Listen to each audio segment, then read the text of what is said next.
આપણે last lecture nucleus ચાલુ કર્યું હતું, એનો બેઝિક આઈડિયા લીધો હતો. આજે ત્યાંથી કન્ટિન્યુ કરીએ છીએ. એ કન્ટિન્યુ કરીએ પહેલાં કેટલાક આપણે ડાઉટ જે છોકરાઓએ મોકલ્યા હતા, જે લોકો સોલ્વ કરતા હતા, એમના ડાઉટ છે એ આપણે લઈ લઈએ. એટમ્સને લગતા છે. ક્લિયર? ત્યાંથી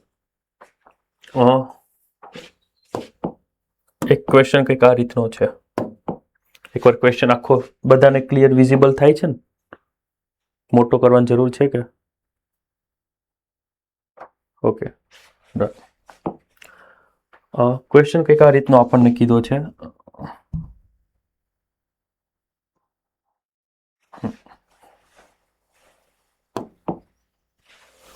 એડવાન્સનો ક્વેશ્ચન છે એક. The hydrogen atom initially at rest in the ground state. અચ્છા, એક તો વાત છે સર, હાઇડ્રોજન એટમ કીધો છે અને ગ્રાઉન્ડ સ્ટેટ કીધું છે. ઓકે. એબ્ઝોર્બ અ ફોટોન ઓફ ફ્રીક્વન્સી F1, આપણે ન્યુ વનને F1 કહીએ. એટલે ગ્રાઉન્ડ સ્ટેટમાંથી જો એનર્જી એબ્ઝોર્બ કરે, જો એ એનર્જી કોઈ પણ બે એનર્જી ગેપ જેટલા લેવલની હશે તો સર એ એનર્જી ગેપ ઉપર જતો રહેશે. એટલો આઈડિયા આપણને છે. એન્ડ ઇજેક્ટ ઇલેક્ટ્રોન, અચ્છા ઇલેક્ટ્રોન ઇજેક્ટ જ થઈ જાય છે. ઓહ,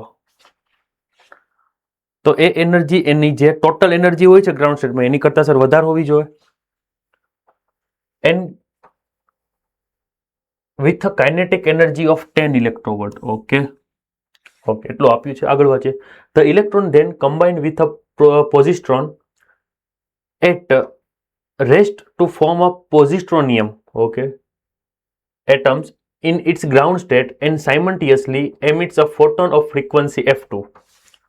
The center of the mass of the resulting positronium atoms move with the kinetic energy of 5 electrovolt. It gives that the positron has the same mass as the of electron and positronium atom can be considered as a Bohr atom. Okay sir, done. In which electron and positron orbit around their center of mass. Okay, આ પેલો case આવે છે ખબર? મેં advance માટે એક extra કરાયો હતો કે રેડિયસ આપણે એવું માનીએ છીએ કે ન્યુક્લિયસ વચ્ચે ફિક્સ છે, પ્રોટોન એવું માની લઈએ, અને ઇલેક્ટ્રોન ફરે છે, પણ એવું નથી હોતું. પહેલા પણ ઊંધું ફરતા હોય. ઇલેક્ટ્રોન આમ ફરતો હોય તો પહેલા આમ ફરતા હોય, કે જેથી નેટ ફોર્સ 0 થતો તો આપણને એક્સલરેશન 0 મળે સેન્ટર ઓફ માસ. એવો કંઈક કેસ આવ્યો છે. ઓકે, તો આગળ વાંચીએ. Considering no other energy loss during the whole process, the difference between two photon energy in electrovolt. એટલે કે એક આ ફોટોન કીધો, આ કયો ફોટોન છે? કે જ્યારે હાઇડ્રોજન ઉપર તમે જે ફોટોન આપો છો 10 ઇલેક્ટ્રોવોલ્ટ લઈને બહાર નીકળે છે, એ ફોટોન છે. એટલી વાત થઈ. ચલો, એ તો ખ્યાલ આવ્યો હાઇડ્રોજનનું. ક્વેશ્ચન સમજાણો શું કહેવા માંગે છું, આખો સમજાવી દઉં. કે પહેલા કોઈક હાઇડ્રોજન એટમ છે, એના ઉપર કંઈક ફ્રીક્વન્સીનો HF1 જેટલી એનર્જી વાળો કોઈ ફોટોન નાખે છે, એટલે ઇલેક્ટ્રોન ત્યાંથી બહાર નીકળે છે. જે ઇલેક્ટ્રોન બહાર નીકળે છે 10 ઇલેક્ટ્રોવોલ્ટ જેટલી એનર્જી લઈને નીકળે છે. આ ક્લિયર? પછી શું કહે છે? એ જે ઇલેક્ટ્રોન છે બહાર નીકળે છે, એ આગળ કોઈ બીજો પોઝિસ્ટ્રોન છે જે ઇલેક્ટ્રોન જેવું જ હોય પણ એનો પોઝિટિવ ચાર્જ હોય, E+ કહેવાય, અને માસ ઇલેક્ટ્રોન જેવું હોય. એટલે એવા કોઈની સાથે કોલાઇડ થઈને એક પોઝિસ્ટ્રોનિયમ એટમ બનાવે છે. એ પોતે પોતાનો એક અલગ એટમ બને છે, અને એનું એ બે જે એટમ બને છે એનો જે સેન્ટર ઓફ માસ છે એની કાઇનેટિક એનર્જી 5 ઇલેક્ટ્રોવોલ્ટ છે, અને એ પોતે કોઈ ફોટોનનું એમિશન કરે છે, અને એની ફ્રીક્વન્સી આપણને આપી છે F2. It positron have the same mass, બરાબર, in which electron has positron centre of mass, બધું આપ્યું છે. ક્લિયર? અને બંનેનું આપણે લેવાનું છે ડિફરન્સ. આવો ક્વેશ્ચન છે. ક્લિયર? હું થોડુંક આપણે ડિટેલમાં સમજીએ કે સર સૌથી પહેલા અહીંયા કોઈ હાઇડ્રોજન એટમ છે, થઈ જાય એમાં તો થોડુંક વિચારવું પડે એમ હતું. માન લો કે આ હાઇડ્રોજન એટમ છે, આની અંદર ઇલેક્ટ્રોન જે છે સર એના ગ્રાઉન્ડ સ્ટેટ ઉપર હશે, તો કે હા સર સાચી વાત. એની અંદર જે ઇલેક્ટ્રોન પડ્યો હશે સર, એ ઇલેક્ટ્રોન એના ગ્રાઉન્ડ સ્ટેટ ઉપર છે એવું માની લઈએ આપણે.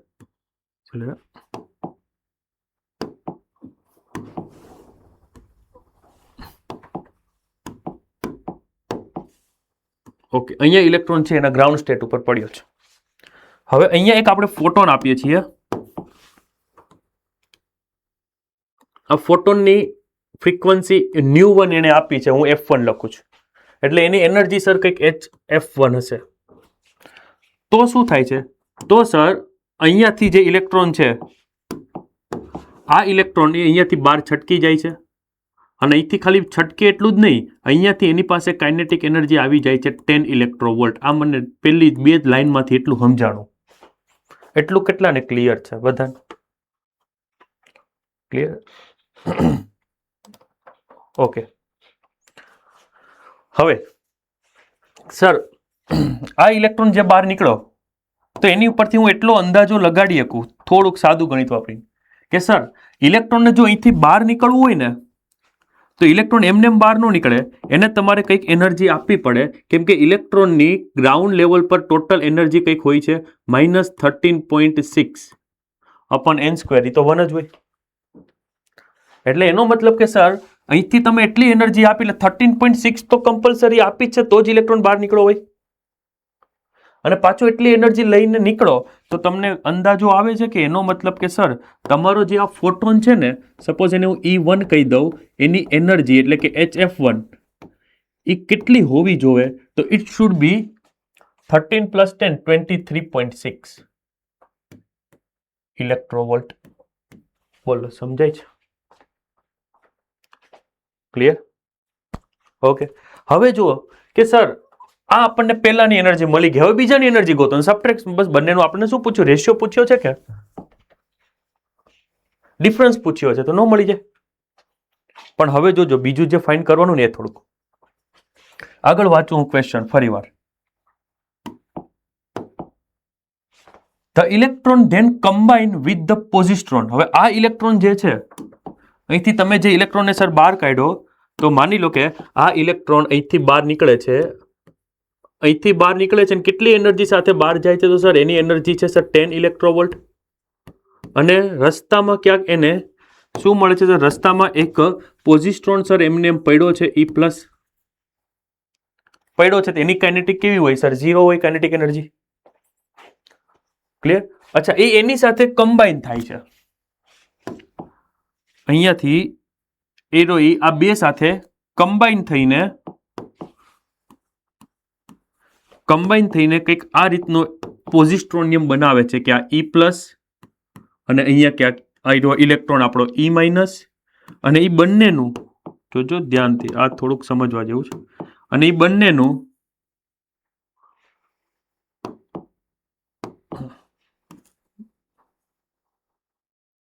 આ રીતે માની લઈએ. એટલે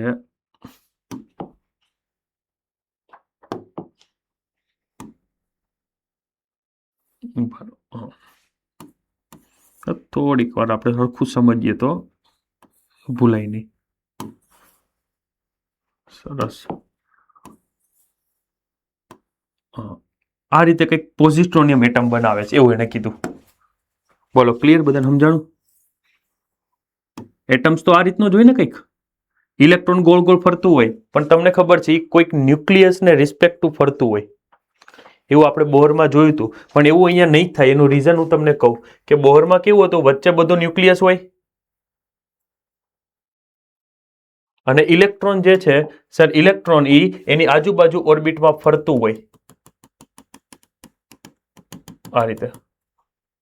આપણે એવું કેમ લેતા હતા? કેમ કે ત્યારે સર આપણે આ બંનેની લાઈનમાં જો જોઈએ ને, તો આના અને આના માસ વચ્ચે, એ બંનેના માસ વચ્ચે ઘણો ડિફરન્સ હતો. આની સર -31 kg હોય, જ્યારે આ -27 kg હોય. એટલે આના × 10⁻⁴ કેટલા કરવાના? -31 હોય, એટલે તમે જો તો 10⁴, એટલે આના કરતા 10,000 ગણું આ હોય. જો ઇલેક્ટ્રોનને તમે 1 કિલો ગણો ને તો 10,000 કિલો હોય. એટલે ઓલમોસ્ટ આ બંનેનું સેન્ટર ઓફ માસ જે છે ને, ન્યુક્લિયસની અંદર જ હોય સિસ્ટમનું. એટલે આપણી ઇફેક્ટ કન્સિડર કરતા નહોતા, પણ હવે સર કરવું પડશે, કેમ કે આનું માસ ને આનું માસ તો ઓલમોસ્ટ સેમ છે. એટલે એને એવું કીધું કે આમનું જે સેન્ટર ઓફ માસ છે એને અલોંગ બંને ફરે છે. ક્લિયર? એ થિયરી હું રિપીટ નથી કરતો, પણ તમને યાદ છે ને, મેં પ્રૂવ નહોતી કરાઈ, પણ મેં તમને પ્રૂવ માટેના સ્ટેપ કહી દીધા હતા, કેમ કે એનો પ્રૂવ નો મતલબ જ નથી આપણે. ઓકે. તો સર આ જે સેન્ટર ઓફ માસ છે, એવું કીધું કે આ સેન્ટર ઓફ માસ એ કઈક કાઇનેટિક એનર્જી થી આગળ જાય છે, બરાબર? સાયમલ્ટેનિયસલી એટમ્સ, બરાબર કેમ ગયો, the electron then combine with the positron at the rest, પેલા રેસ્ટ પર હતો positronium atom in its ground state and simultaneously emit a photon of frequency f2. The center of mass of the resulting positronium atoms move with the kinetic energy of 5 electrovolt. Means કે આ energy જે છે ને એ 5 electrovolt છે, સમજજો. અને પાછો આ ઇલેક્ટ્રોન જે છે ક્યાં જઈને બેઠો એવું એને કીધું સ્પેસિફાય, સર એ પોઝિટ્રોનિયમ નો ગ્રાઉન્ડ સ્ટેટ ઉપર જ છે, એટલે n is equal two 1. Z તો 1 જ લેવો પડે, હાઇડ્રોજન લાઇક એટમ જ છે. Z1 N1, તો સર આપણી પાસે ગ્રાઉન્ડ સ્ટેટની એનર્જી ફાઇન્ડ કરવા માટેનો રસ્તો તો છે. જો તમારે કરવી હોય તો ઇફ કંઈક તમને આ રીતની મળશે કે અહીંયા ગ્રાઉન્ડ સ્ટેટ ઉપર total energy sir -13.6 n² upon Z², એ બંને 1 1 આવે. પણ અહીંયા ખાસ ધ્યાન રાખજો કે સર અહીંયા એનર્જીમાં આપણે પહેલા શું લેતા હતા ખબર? પહેલા આપણે ખાલી માસ ઇલેક્ટ્રોનનું લેતા, ન્યુક્લિયસની ઇફેક્ટ કન્સિડર નહોતા કરતા. અહીંયા તમારે સર ન્યુક્લિયસની ઇફેક્ટ કન્સિડર કરવી પડશે, અથવા તો બીજી રીતે વિચારો. અહીંયા સર પહેલા જે હતો ને ઇલેક્ટ્રોન તમારો એ એકલો ફરતો હતો અને બધું સેન્ટર ઓફ માસ ક્યાં હતું સર? વચ્ચે હતું. એટલે હું એમ કહું કે હું માની લો આને અહીંયા વચ્ચેથી ગોળ ફેરવું ને, આમ દેખાય છે બધાને, ત્યારે આપણે સેમ આવું કર્યું. સર હું વચ્ચેથી જો આમ ગોળ ફેરવું ને તો આય આમ ગોળ ફરે છે ને આય આમ ગોળ ફરે છે, બંનેનું સેમ સર્કલ બને. પણ હું એને અહીંથી જો ગોળ ફેરવતો આમ તો આનું મોટું સર્કલ થાય, આનું ઓલમોસ્ટ નાનું સર્કલ થાય. હું એમ કહેવા માંગુ એનું એ હાવ અંદર હશે, એટલે આપણે મ્યુ ઓલી ઇફેક્ટ કન્સિડર નહોતા કરતા ન્યુક્લિયસની, પણ હવે સર કરવી પડશે.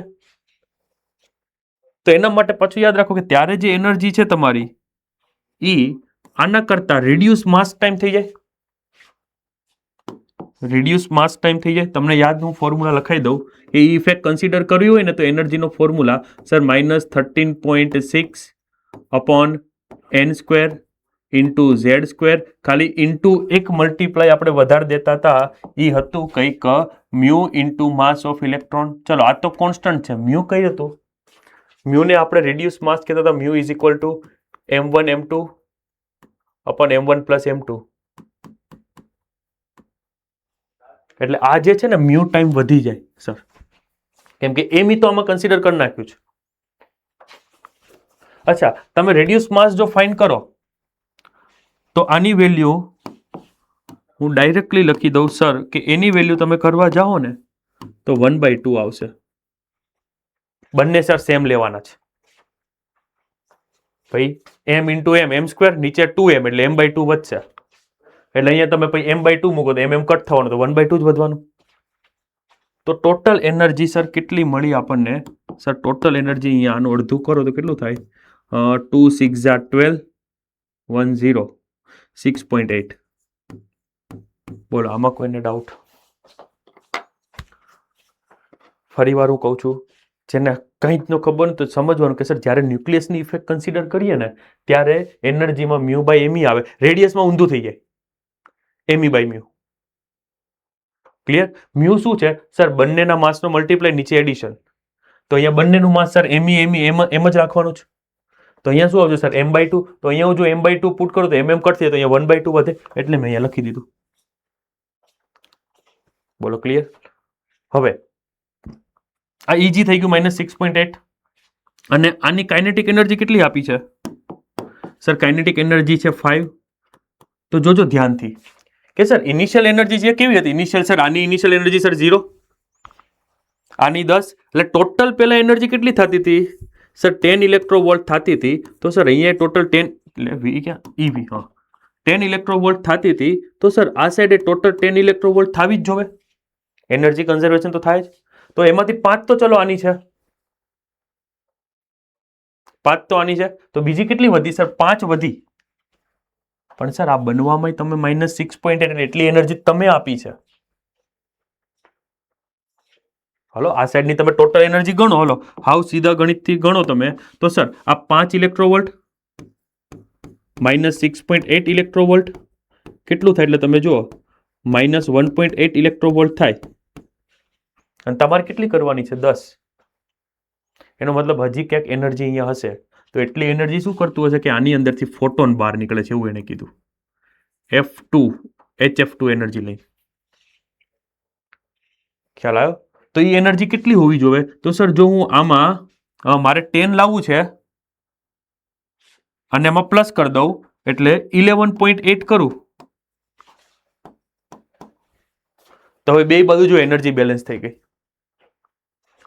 ફરી વાત કે સર અહીંયા ટોટલ 10 ઇલેક્ટ્રોવોલ્ટ હતી. ઓકે, અહીંયા જે છે એનર્જી કેટલી સર? -6.8 તો વપરાઈ ગઈ એટલે ઓલરેડી એનર્જી લોસમાં છીએ. એમાંથી 5 જેટલી કાઇનેટિક છે તો બાકીની ક્યાં જાય? તો બાકીની શું હતી સર? ફોટોન સ્વરૂપે બહાર નીકળી ગઈ. એને ફોટોન એમિટ કર્યો તો એની એનર્જી કેટલી આવી ગઈ સર? 11.8. હવે આપણને શું પૂછ્યું છે સર? બંનેનો ડિફરન્સ. તો પહેલી મળી આપણને 23.6 અને આ મળ્યું આપણને 11.8. એટલે આનો આન્સર તમે કરો. 16 માંથી 8 જાય તો સર 8 વધે, 2 માંથી 1 તો 1. એટલું જ આવે ને કંઈક? હા, એટલું જ થાય છે. 11.8 આન્સર પતી. એકવાર મને છે ને આન્સર નથી મોકલ્યા તમે લોકોએ, મને ખાલી ક્વેશ્ચન જ મોકલ્યા છે. તમે વેરીફાઈ કરી લેજો ખાલી. બોલો, ક્લિયર? ડન? ક્લિયર? કયા યરનો હતો? 25. ડન? ચલો આગળ જઈએ. એવો ને એવો સેમ બીજો એમને મોકલો તો. હવે આ જો થઈ જાય તો આમાં કોઈ વાંધો ન આવે. આમાં શું કીધું? જો મ્યુઓન ઇઝ નેગેટિવલી ચાર્જ અને બ્રેકેટમાં આપ્યું Q ઇઝ ઇક્વલ ટુ, દેખાય છે ને બધાને ભાઈ? ઓકે, હા, કે બંનેના ચાર્જ સર સેમ છે. ચાર્જ સર બંનેના સેમ છે અને આ વખતે મ્યુઓન કોઈ કરીને કોઈ છે with the mass of mu is equal two 200 me. એટલે એનું માસ જે છે ઇલેક્ટ્રોનના માસ કરતા 200 ટાઈમ છે. where me is the mass of the electron and E is the electrostatic charge, electronic charge. Okay, if mu minus is bound to proton to form a hydrogen like atom. તો હાઇડ્રોજનમાં કેવું હતું કે sir વચ્ચે proton હોય, વાત સાચી? અહીંયા બનાવો સર, વચ્ચે પ્રોટોન હોય અને એની આજુબાજુ સર ઇલેક્ટ્રોન ફરતા હોય.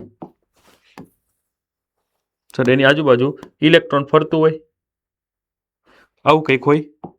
પણ ક્વેશ્ચન શું કહે છે કે આ ઇલેક્ટ્રોનને બદલે એ લોકો ન્યા શું કરે છે? મ્યુઓન થી બનાવે છે એવું એને કીધું. ઇફ મ્યુ માઇનસ એટલે muon bound to proton, proton સાથે બાઉન્ડ થયો to form a hydrogen like atom, એટલે આવો એક એટમ બનાવે છે. તો રેડિયસ ને સ્પીડ ને એનર્જી ને મોમેન્ટમ એટલી વસ્તુ કીધી છે. તો સમજો સર આપણી પાસે રેડિયસનો ફોર્મ્યુલા તો એક હતો જે તમે અમને કીધું તું, યાદ રાખી લો. Rn is equal two 0.53 n² angstrom. Z1 લઈ લઉં ને, હાઇડ્રોજન લાઇક એટમ એટલે. તો તમને યાદ હોય તો અહીંયા આ 0.53 એમને નહોતું આવ્યું. એ 0.53 લાવવા માટે તમે કંઈક આવું આખું એક ઇક્વેશન હતું કે સર રેડિયસનો equation R is equal to n² h² epsilon 0 upon pi mze². Clear? Hope કે યાદ નહીં જ હોય, કેમ કે ઓલાથી કામ ચાલતું હતું. પણ નો યાદ હોય તો વાંધો, પણ તમને એટલી ખબર હોય કે સર અહીંયા રેડિયસની અંદર માસ એ આવતું હતું, ઇલેક્ટ્રોનનું લેતા હતા આપણે. તો અહીંથી ખબર પડે કે સર એનો મતલબ કે હું આવું બોલી શકું કે સર રેડિયસ જે છે ઇઝ ઇન્વર્સલી પ્રપોઝનલ ઓફ માસ. કેમ કે બાકી બધું તો સેમ છે, કેમ કે ઇલેક્ટ્રોનનો ચાર્જ એને સેમ રાખવાનો કીધો, બાકી બધું તો કોન્સ્ટન્ટ છે. તો તમે જુઓ કે હવે જે છે પહેલા અહીંયા તમે ઇલેક્ટ્રોનનું માસ લેતા હતા, હવે એની કરતા 200 ગણો માસ વાળો કોઈ ઓબ્જેક્ટ આવી જાય તો રેડિયસ છે 1/200 ટાઈમ ડિક્રીઝ થાય, ઇન્ટુ 1/200 ટાઈમ્સ થઈ જાય. Sorry, clear? અને એ જ વસ્તુ એનર્જી માટે જો તમને યાદ હોય તો કોઈ પણ nth ઓર્બિટમાં એનર્જી -mz² e⁴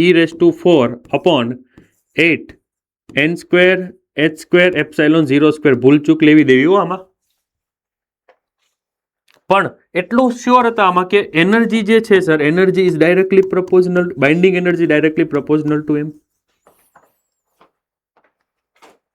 મીન્સ કે હવે જે એનર્જી છે 13.6 કરતા 200 ટાઈમ થઈ જશે ગ્રાઉન્ડ લેવલે. ક્લિયર? હવે રેડિયસ વાળો એનર્જી વાળો ઓપ્શન જો જોઈએ, radius of the muonic orbit is 200 time smaller than that of electron. તો હા, આ કરેક્ટ છે, વાત સાચી છે આની. તો એ કરેક્ટ છે, એટલે એનો મતલબ કે આ બે ઓપ્શન નીકળી ગયા. હવે આગળ વાંચીએ. The speed of the mu minus in the nth orbit is 1/200 time. Okay, સ્પીડનું હજી બાકી રાખું છું કેમ કે મને તો એનર્જીનું લઈ લીધું. એનર્જી જો, the ionization energy of muonic atom is 200 time more than. તો સર હા, એ ડાયરેક્ટલી પ્રપોઝનલ આવ્યું તો આઈ કરેક્ટ છે. તો એ અને સી કરેક્ટ છે, એટલે સી ઓપ્શન પતી ગયો. તો વી જે છે ને ખોટો હશે, સ્પીડ વાળો. ટ્રાય કરો જ વી વાળો, ટ્રાય કરીએ આપણે વી લાવવાનું. હલા સર, ઈ મ્યુઓનિક ગમે ત્યાં ફરે તો એનું સેન્ટ્રીફ્યુગલ ફોર્સ mv²/r. જોજો, માસ મ્યુઓનિક નું લેવાનું, ઇલેક્ટ્રોન નું નહીં. Okay sir. પછી ઇઝ ઇક્વલ ટુ કે ઝેડ, વન જ લઈ લઉં છું પણ ઝેડ ઈ લખું છું, ઇન્ટુ E/r². ઓકે સર, આ એક એક આર કટ થઈ જશે તો v² ઇઝ ઇક્વલ ટુ અહીંયા શું થશે જોજો, કે ZE², આ કોન્સ્ટન્ટ અપોન એક આર વધશે અને એમ અહીંયા ડિવાઈડમાં આવી જશે.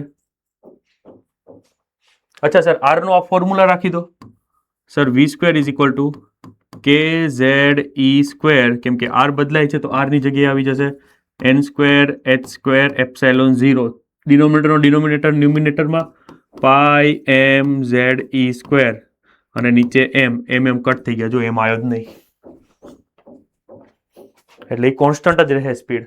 ઇલેક્ટ્રોન ને ફરતો હોય એ જગ્યાએ કે એ જગ્યાએ મ્યુનિક ફરતો હોય. રેડી? બીજું શું હતું? એ જ રીતે મોમેન્ટમનું તમારા ઉપર હું આપી દઉં છું હોમવર્ક. ક્લિયર? મોમેન્ટમનો ફોર્મ્યુલા શું થાય sir? P is equal to m into V.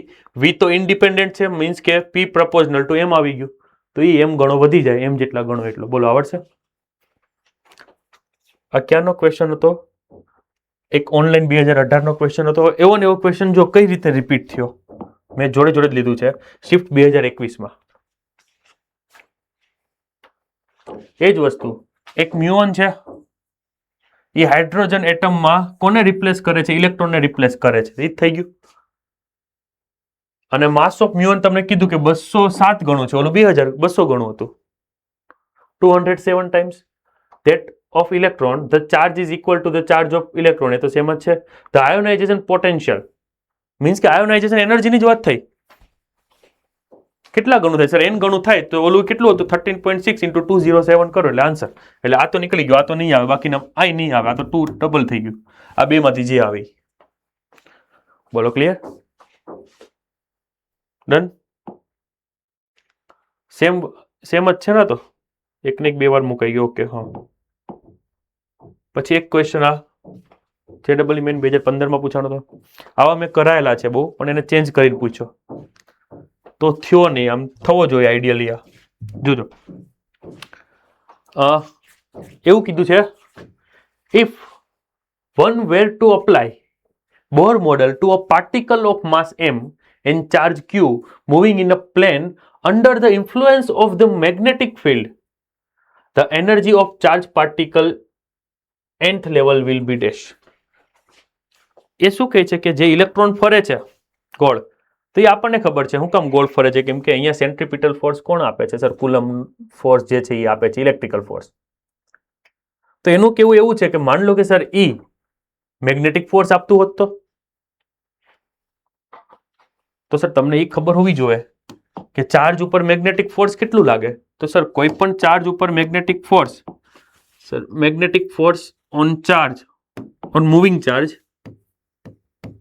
Fm is equal to QVB sin θ. Sir circular motion છે તો એંગલ તો સર 90 જ હોય. બોલો, ક્લિયર? સર્ક્યુલર મોશન છે તો એંગલ કેવું હોય છે? 90 હોય. ડન. કોની વચ્ચેનો એંગલ ખબર પડે ને? Okay, V cross B. Okay sir, માની લીધું. અચ્છા, સેન્ટ્રીફ્યુગલ ફોર્સ કેટલું હોય? તો સર સેન્ટ્રીફ્યુગલ ફોર્સ આપણી પાસે હોય sir mv square divide by r is equal to, હવે અહીંયા શું આવશે સર? અહીંયા આવશે હવે qvb. તો હવે એક અહીંયાથી સર v કટ થઈ જાય. હવે આપણે શું ફાઇન્ડ કરવાનું? આપણે કંઈક એનર્જી ફાઇન્ડ કરવાની છે ને. આપણને શું કીધું છે? Energy of the charge particle, energy find કરવાની છે ધ્યાનથી. તો સર અહીંથી મળે છે શું? જો માન લો કે હું r ને સબ્જેક્ટ કરી દઉં તો sir r is equal to mv by cube. આ તો આપણી પાસે હતું જ. હવે સર બોર્સ પોસ્ટિલ્યુટ યુઝ કરો. તો સેકન્ડ પોસ્ટિલ્યુટ ઓફ બોર શું હતું કે સર એવી ઓર્બિટ હોય કે જ્યાં angular momentum mvr is equal to nh upon 2π. તો કોઈ પણ એકને સબ્જેક્ટ કરી દો. ફોર એક્ઝામ્પલ હું v ને સબ્જેક્ટ કરું, r is equal to mv by qb. Clear? હવે v ની જગ્યાએ શું પુટ કરીએ? કાંઈ સર v તમારે જો હટાવો હોય તો v ની બદલે તમે મનમાં કરતા રહેજો જે આવી nh, રેડ કલર મને nh upon 2π as it is. હજી કંઈક બાકી રહી ગયું, mr ઇન્ટુ mr. ઓકે, આવું કંઈક આવ્યું. હજી સર કંઈક કટ થાય છે તો સર m થી m કટ કરી દો તો વધે છે શું? જો sir r square is equal two અહીંયા વધ્યું ઉપર nh અપોન 2π qb. આવું કંઈક આવ્યું. સર મારે ટોટલ એનર્જી જોવે. તમને ખબર છે ટોટલ એનર્જીનો ફોર્મ્યુલા કાઇનેટિક એનર્જી હોય એટલી ટોટલ એનર્જી હોય આમ તો. તો સર ટોટલ એનર્જી જો જોતી હોય તો total energy k is equal two 1/2 mv square. Sir v square એટલે એક કામ કરું તો આપણે r ને ખોટો કર્યો, મન નથી ખબર v ની. ચલો આમાંથી કરી નાખીએ. v સ્ક્વેર કરવું હોય તો એક કામ કરજો, જોજો આમાંથી હું v સ્ક્વેર કરું તો v એટલે શું થાય? qb r બાય m થાય. આ 1/2 m અહીંયા થશે qb r એટલે એનો સ્ક્વેર કરો તો sir q square b square r square નીચે m સ્ક્વેર. ઓકે સર, આવું કંઈક આવ્યું. હવે કંઈ કટ સર એક એક m કટ કરી દો. વધ્યું શું અહીંયા sir? q square b square by 2m અને r સ્ક્વેર છે તો r સ્ક્વેર આપણી પાસે આવી ગયું. આની બદલે વેલ્યુ મૂકી દો nh અપોન 2π qb. બોલો ક્લિયર? એટલે તમારો આન્સર આવો કંઈક આવે છે ખરા? n ને બહાર લઈ લઈએ આપણે કે સર જો n ને તમે બહાર લઈ લો તો n બહાર આવી જાય તો વધશે શું? અહીંયા એક એક q કટ અને ઉપર વચ્ચે તો એક q વધ્યો, b સ્ક્વેર વધ્યો, h વધ્યો. ક્લિયર? અને નીચે 2 2 જા 4π mb. એક એક b કટ કરી દઈએ. હા, qbh અપન 4πm છે. qbh બધામાં છે, 4πm એકમાં જ છે તો b આન્સર. બોલો ક્લિયર? પછી મેથ્સ તમે તમારો યુઝ કરી શકો પણ એક વસ્તુ ધ્યાન રાખજો, અહીંયા ભૂલથી ઓલું યુઝ કરવાનું છે સર. ટોટલ એનર્જીનો ડાયરેક્ટ ફોર્મ્યુલા યુઝ કરીએ તો k q1 q2 અપન 2r એ નહીં ચાલે, કેમ કે આપણે અહીંયા ઇલેક્ટ્રિકલી નથી લેવાનું, આપણે અહીંયા મેગ્નેટિક લેવાનું છે. ડન? તો આવા થોડાક ક્વેશ્ચનો હતા. પછી એક ક્વેશ્ચન બીજો હતો કંઈક આયરો લીધા છે.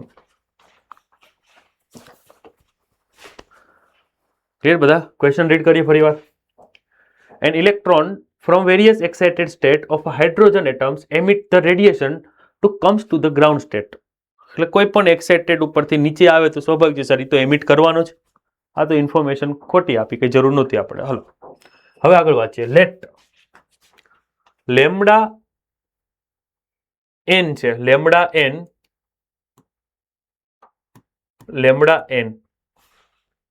and lambda g be the de Broglie wavelength of the electron in the nth state and the ground state respectively. Okay, n state માં de Broglie wavelength lambda n લેવાની છે, તો de Broglie wavelength છે, અને ground state ઉપર આપણે lambda g લેવાની છે. Let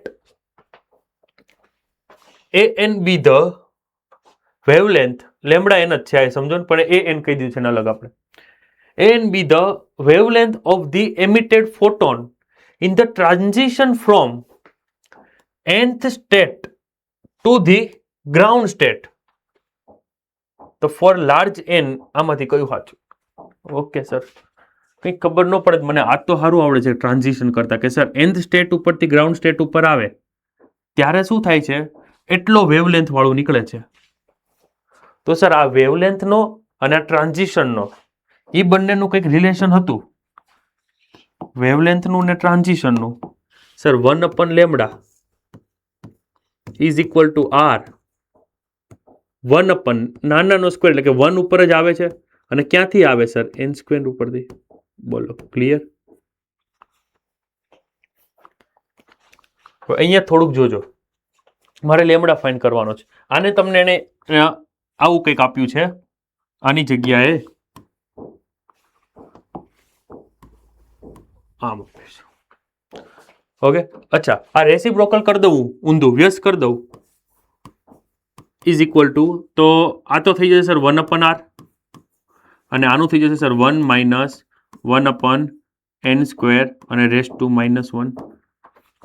અને તમને જો એક હિન્ટ આપી છે એને, ફોર ધી લાર્જ n બહુ જો લાર્જ હોય સર, તો આ ટર્મ તો બહુ નાની થાય, તો બાયનોમિયલ થિયરમ લગાડીને બાકીની મોટી પાવર વાળા ટર્મ આપણે નેગ્લેક્ટ કરી દઈએ. તો બાયનોમિયલ થિયરમ કેમ લાગે બાયોલોજી વાળાને? તો ડાયરેક્ટ શોર્ટકટ છે જ. કઈ રીતે sir? 1 r as it is, આ પહેલું એમને મૂકી દેવાનું 1, આને અહીંયા આગળ મલ્ટીપ્લાય કરો તો 1 + 1 n સ્ક્વેર થાય. તો આવો કંઈક આન્સર હોવો જોવે. ઓકે, આપણે લેમડા n ના ફોર્મમાં જોવે છે. લેમડા n શું છે? લેમડા n એટલે de Broglie wavelength in nth orbit, કે ઇલેક્ટ્રોન કોઈ nth ઓર્બિટમાં ફરે છે. અચ્છા, ઇલેક્ટ્રોન જો કોઈ nth ઓર્બિટમાં ફરતો હોય, માન લો કે ઇલેક્ટ્રોન આપણી પાસે આ વચ્ચોવચ્ચ એક આપણને ન્યુક્લિયસ આપ્યું, ચલો, અને ઇલેક્ટ્રોન અહીંયા nth ઓર્બિટમાં ફરે છે માન લો, તો આપણને જો ખ્યાલ હોય તો તમને એટમ્સમાં ડી બ્રોગલીનો હાઇપોથેસિસ, કે સર આની રેડિયસ સપોઝ કે r હોય, અથવા તો nth ઓર્બિટ છે તો rn હોય, તો આખાની પેરીફેરી જે થાય સર એ થશે કંઈક 2 પાઈ r n, અને કોના જેટલી હોય? ડી બ્રોગલીનું કેવું એવું હતું કે એ અહીંયા એક સ્ટેશનરી વેવ ક્રિએટ કરે, અને એ n લેમડા હોય. બોલો કોઈ ડાઉટ? સમજણ પડે છે? હવે જોજો, હું લેમડા n ને સબ્જેક્ટ કરું તો sir lambda n is proportional two, આવું લખી શકું, rn/n, કેમ કે મારે અત્યારે મેન છે ને લેમડા n ની જરૂર છે, અને n ના બદલે મારે લેમડા n પુટ કરવો છે. અને અગેન સર તમને ખબર છે, જો રેડિયસ છે, radius is directly proportional two n square upon n, આ તો કટ થઈ જશે, એટલે હું એવું કહીએ કે lambda n directly proportional two n, એટલે ડાયરેક્ટલી હું લેમડા n ની જગ્યાએ લેમડા n પુટ કરી શકું. તો ચલો અહીંયા કામ થઈ ગયું આપણું. સર આ જે લેમડા આપ્યો છે આપણને is equal to sir 1/r, અહીંયા 1 પ્લસ આની જગ્યાએ લખી શકું સર 1 લેમડા n સ્ક્વેર. બાકી બધું કોન્સ્ટન્ટ એને આપ્યું છે કંઈક a b, તો સમજી લો તમે a b કોન્સ્ટન્ટ છે, તો એવો નજીકનો એક આ આવે એ આન્સર કરેલું જ છે આમાં, મે બી કરેક્ટ છે આજ. બોલો આવડશે? ક્લિયર? ઓકે, પછી હજી એક હતો, કેમ ગયો, એ એક્સરે ઉપરથી આવ્યો હતો, એ હું ન્યુક્લિયસ પતે ને એક્સ્ટ્રા લેક્ચર લઈને ખાલી એડવાન્સ વાળા કરવાનો છે એક્સરે નો. કે sir a metal targeted with the atomic Z number, જોજો ધ્યાનથી, ખાસ એડવાન્સનો ક્વેશ્ચન છે. A metal target with the atomic number Z is equal to 46, bombarded with the high energy electron beam. The emission of X-ray from the targeted is analyzed. The ratio R of the wavelength of the K alpha line and cutoff is found to be 2. આ ratio કોનો છે જોજો ધ્યાનથી, હું લખી દઉં. એ જે ratio આપ્યો છે તમને R, એ કોનો રેશિયો હોય તો જો વેવલેન્થ ઓફ ધી કે આલ્ફા લાઇન. હવે આખું હું તમને એક શોર્ટમાં કહી દઉં તો તમારે આખાની જરૂર નહીં પડે કે સર આપણે ફોટો ઇલેક્ટ્રિક ઇફેક્ટમાં જોયું હતું કે સર આપણે કોઈ પણ મેટલ છે, માની લો કે આ મેટલ છે, હું આને બહારથી ફોટોન આપું, અહીંથી હું ફોટોન આપું તો સર એ ઇલેક્ટ્રોન બહાર કાઢે. પણ કોકે વિચાર્યું શું આનું રિવર્સ પોસિબલ છે? હું ઇલેક્ટ્રોન આમાં પરાણે નાખું અને એ આપણને એનર્જી આપે? તો કે હા સર એવું થયું. જેમ કે એટમ્સના સ્ટ્રક્ચરથી વિચારીએ તો સર જે એના ગ્રાઉન્ડ લેવલ ઉપર ઇલેક્ટ્રોન છે તમે એનર્જી આપો તો બહાર નીકળી શકે, આયોનાઇઝેશન જેટલી એનર્જી આપો તો. પણ એને જ શું આપણે હાયર લેવલથી જો નીચે નાખતા હોઈએ તો સર ઈ એનર્જી એમિટ કરે. તો એવું પછી સાયન્ટિસ્ટે આગળ ઘણો એવો પ્રયોગ કર્યા પ્રેક્ટિકલ, અને એણે શું કર્યું કે એણે એક ફિલામેન્ટ લીધો, એનામાં બહુ હીટ કર્યો ને એમાંથી ઇલેક્ટ્રોન બહાર કાઢ્યા અને ઇલેક્ટ્રોનને કોઈ મેટલ ઉપર નાખ્યા. આખું એક્સરે નું આવે આ રીતે. માની લો કે એક હું ફિલામેન્ટ અહીંયા બનાવી દઉં છું, આ ફિલામેન્ટ છે, આને બહુ મેં હીટ આપ્યું એટલે શું થાય છે સર, બહુ હીટના કારણે સર અહીંથી ઇલેક્ટ્રોન જે છે એ ઇલેક્ટ્રોન અહીંથી બહાર નીકળવા મળે. બોલો હા કે ના? તમને યાદ હોય તો આ ટાઈપના એમિશનને થર્મિયોનિક એમિશન કહેવાય. તો સર અહીંથી ઇલેક્ટ્રોન બહાર નીકળતા હતા અને પછી અહીંયા શું કરે, અહીંયા એક એ લોકો એક એવો મેટલ મૂકે, ટાર્ગેટેડ મેટલ, જેને એનોડ કહે એ લોકો. હમણાં જેમ આ મેટલની વાત હતી, હું ફોટોન આપું તો સર ઇલેક્ટ્રોન બહાર નીકળે, જો હું ઇલેક્ટ્રોન આપું તો મને ફોટોન આપે, એવી વાત થાય છે. તો હવે હું શું કરું સર, આ ઇલેક્ટ્રોનને આને આપું છું, પણ સર આ ઇલેક્ટ્રોનને અહીંયા પહોંચાડવા તો પડે. તો એ પહોંચાડવા માટે એ લોકો કંઈક આ રીતની અરેન્જમેન્ટ કરે. બરાબર, હું બહુ શોર્ટમાં લઈ જાઉં છું, જો ન સમજાય તો આખું એક એક્સરે તો મારે આખું ફરીથી ચલાવવું પડે. એ લોકો શું કરે કે સર અહીંયા એ લોકો બહારથી આ જે ઇલેક્ટ્રોન છે આને અને આને એક બેટરી વડે કનેક્ટ કરી દે સર, અને એવી રીતે બેટરી વડે કનેક્ટ કરી દે કે સર આ નેગેટિવ ચાર્જ બને, સોરી પોઝિટિવ બનાવવો પડશે ને, પોઝિટિવ બને. અને જેમ તેમ ન હોય, આ 5000 થી 10,000 વોલ્ટ હોય. એટલે જે તમને હું કહું કે આનું જે બેટરીનું વર્ક ડન થાય Q ઇન્ટુ V, માની લો કે E ઇન્ટુ V0 હોય, તો બધી ઇલેક્ટ્રોનને કાઇનેટિક એનર્જી મળે અને ઇલેક્ટ્રોન ફટાફટ ખેંચે એના મેટલ એનોડ સાથે અથડાય. આટલું ક્લિયર બધા?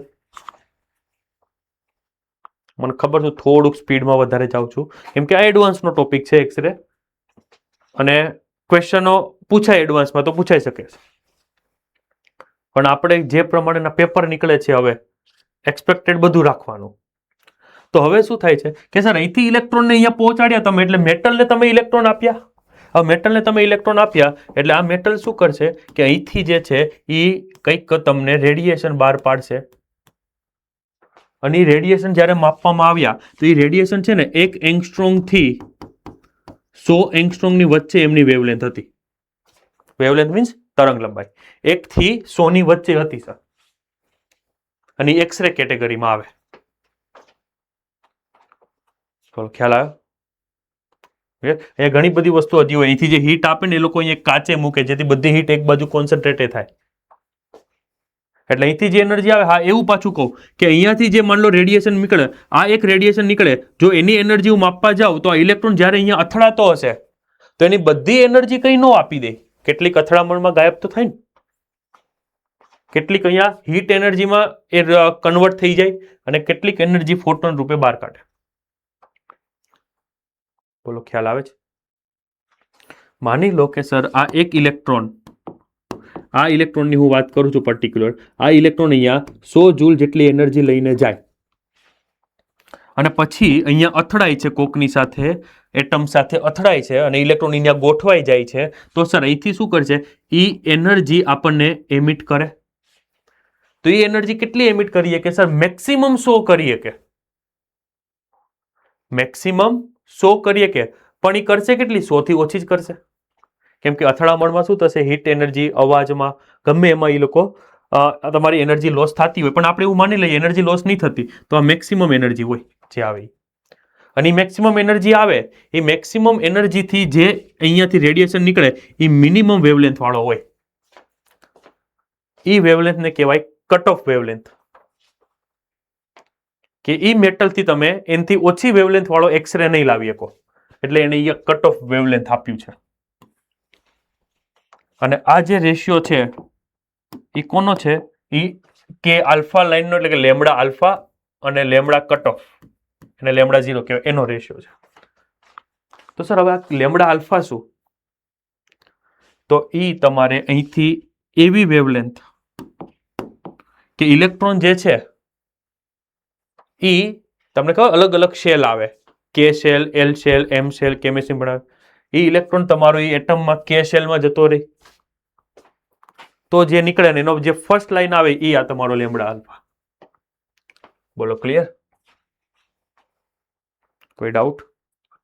આ આખું એક્સરે ની કારીગરી છે. સર હવે અમારે આમાં હું ધ્યાન રાખવાનું છે?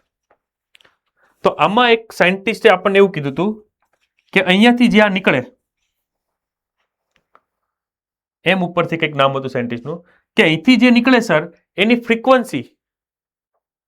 ફ્રીક્વન્સી સર એ આ ફોર્મ્યુલા પ્રમાણે હોય. સર એની frequency f is proportional to z minus b નો હોલ સ્ક્વેર. ક્લિયર? z શું છે સર? Atomic number. b શું છે તે અલગ અલગ આવે, તમારે જે શેલમાં જવું હોય એના પ્રમાણે. માની લો કે શેલ માટે ફર્સ્ટ આવે, કે એલ એમ એન હોય ને, તો કે માટે કયું આવશે સર? ફર્સ્ટ આવશે. અને અહીંયા આપણને કે ની જ વાત કરી છે, કે આલ્ફા કીધું. જો તો એનો મતલબ કે સર આમાં એટલી ખબર પડી આપણને કે જે ફ્રીક્વન્સી જે છે, frequency is proportional to Z minus B. કે માટે સર 1 નો સ્ક્વેર, અને એફ તમને ખબર છે સર 1 અપન લેમડા હોય, then lambda is proportional to 1 upon Z minus 1 નો હોલ સ્ક્વેર. બોલો ક્લિયર? કોઈ ડાઉટ? અને હજી એક વસ્તુ જુઓ સર, લેમડા જે છે, lambda alpha is directly proportional to that ratio.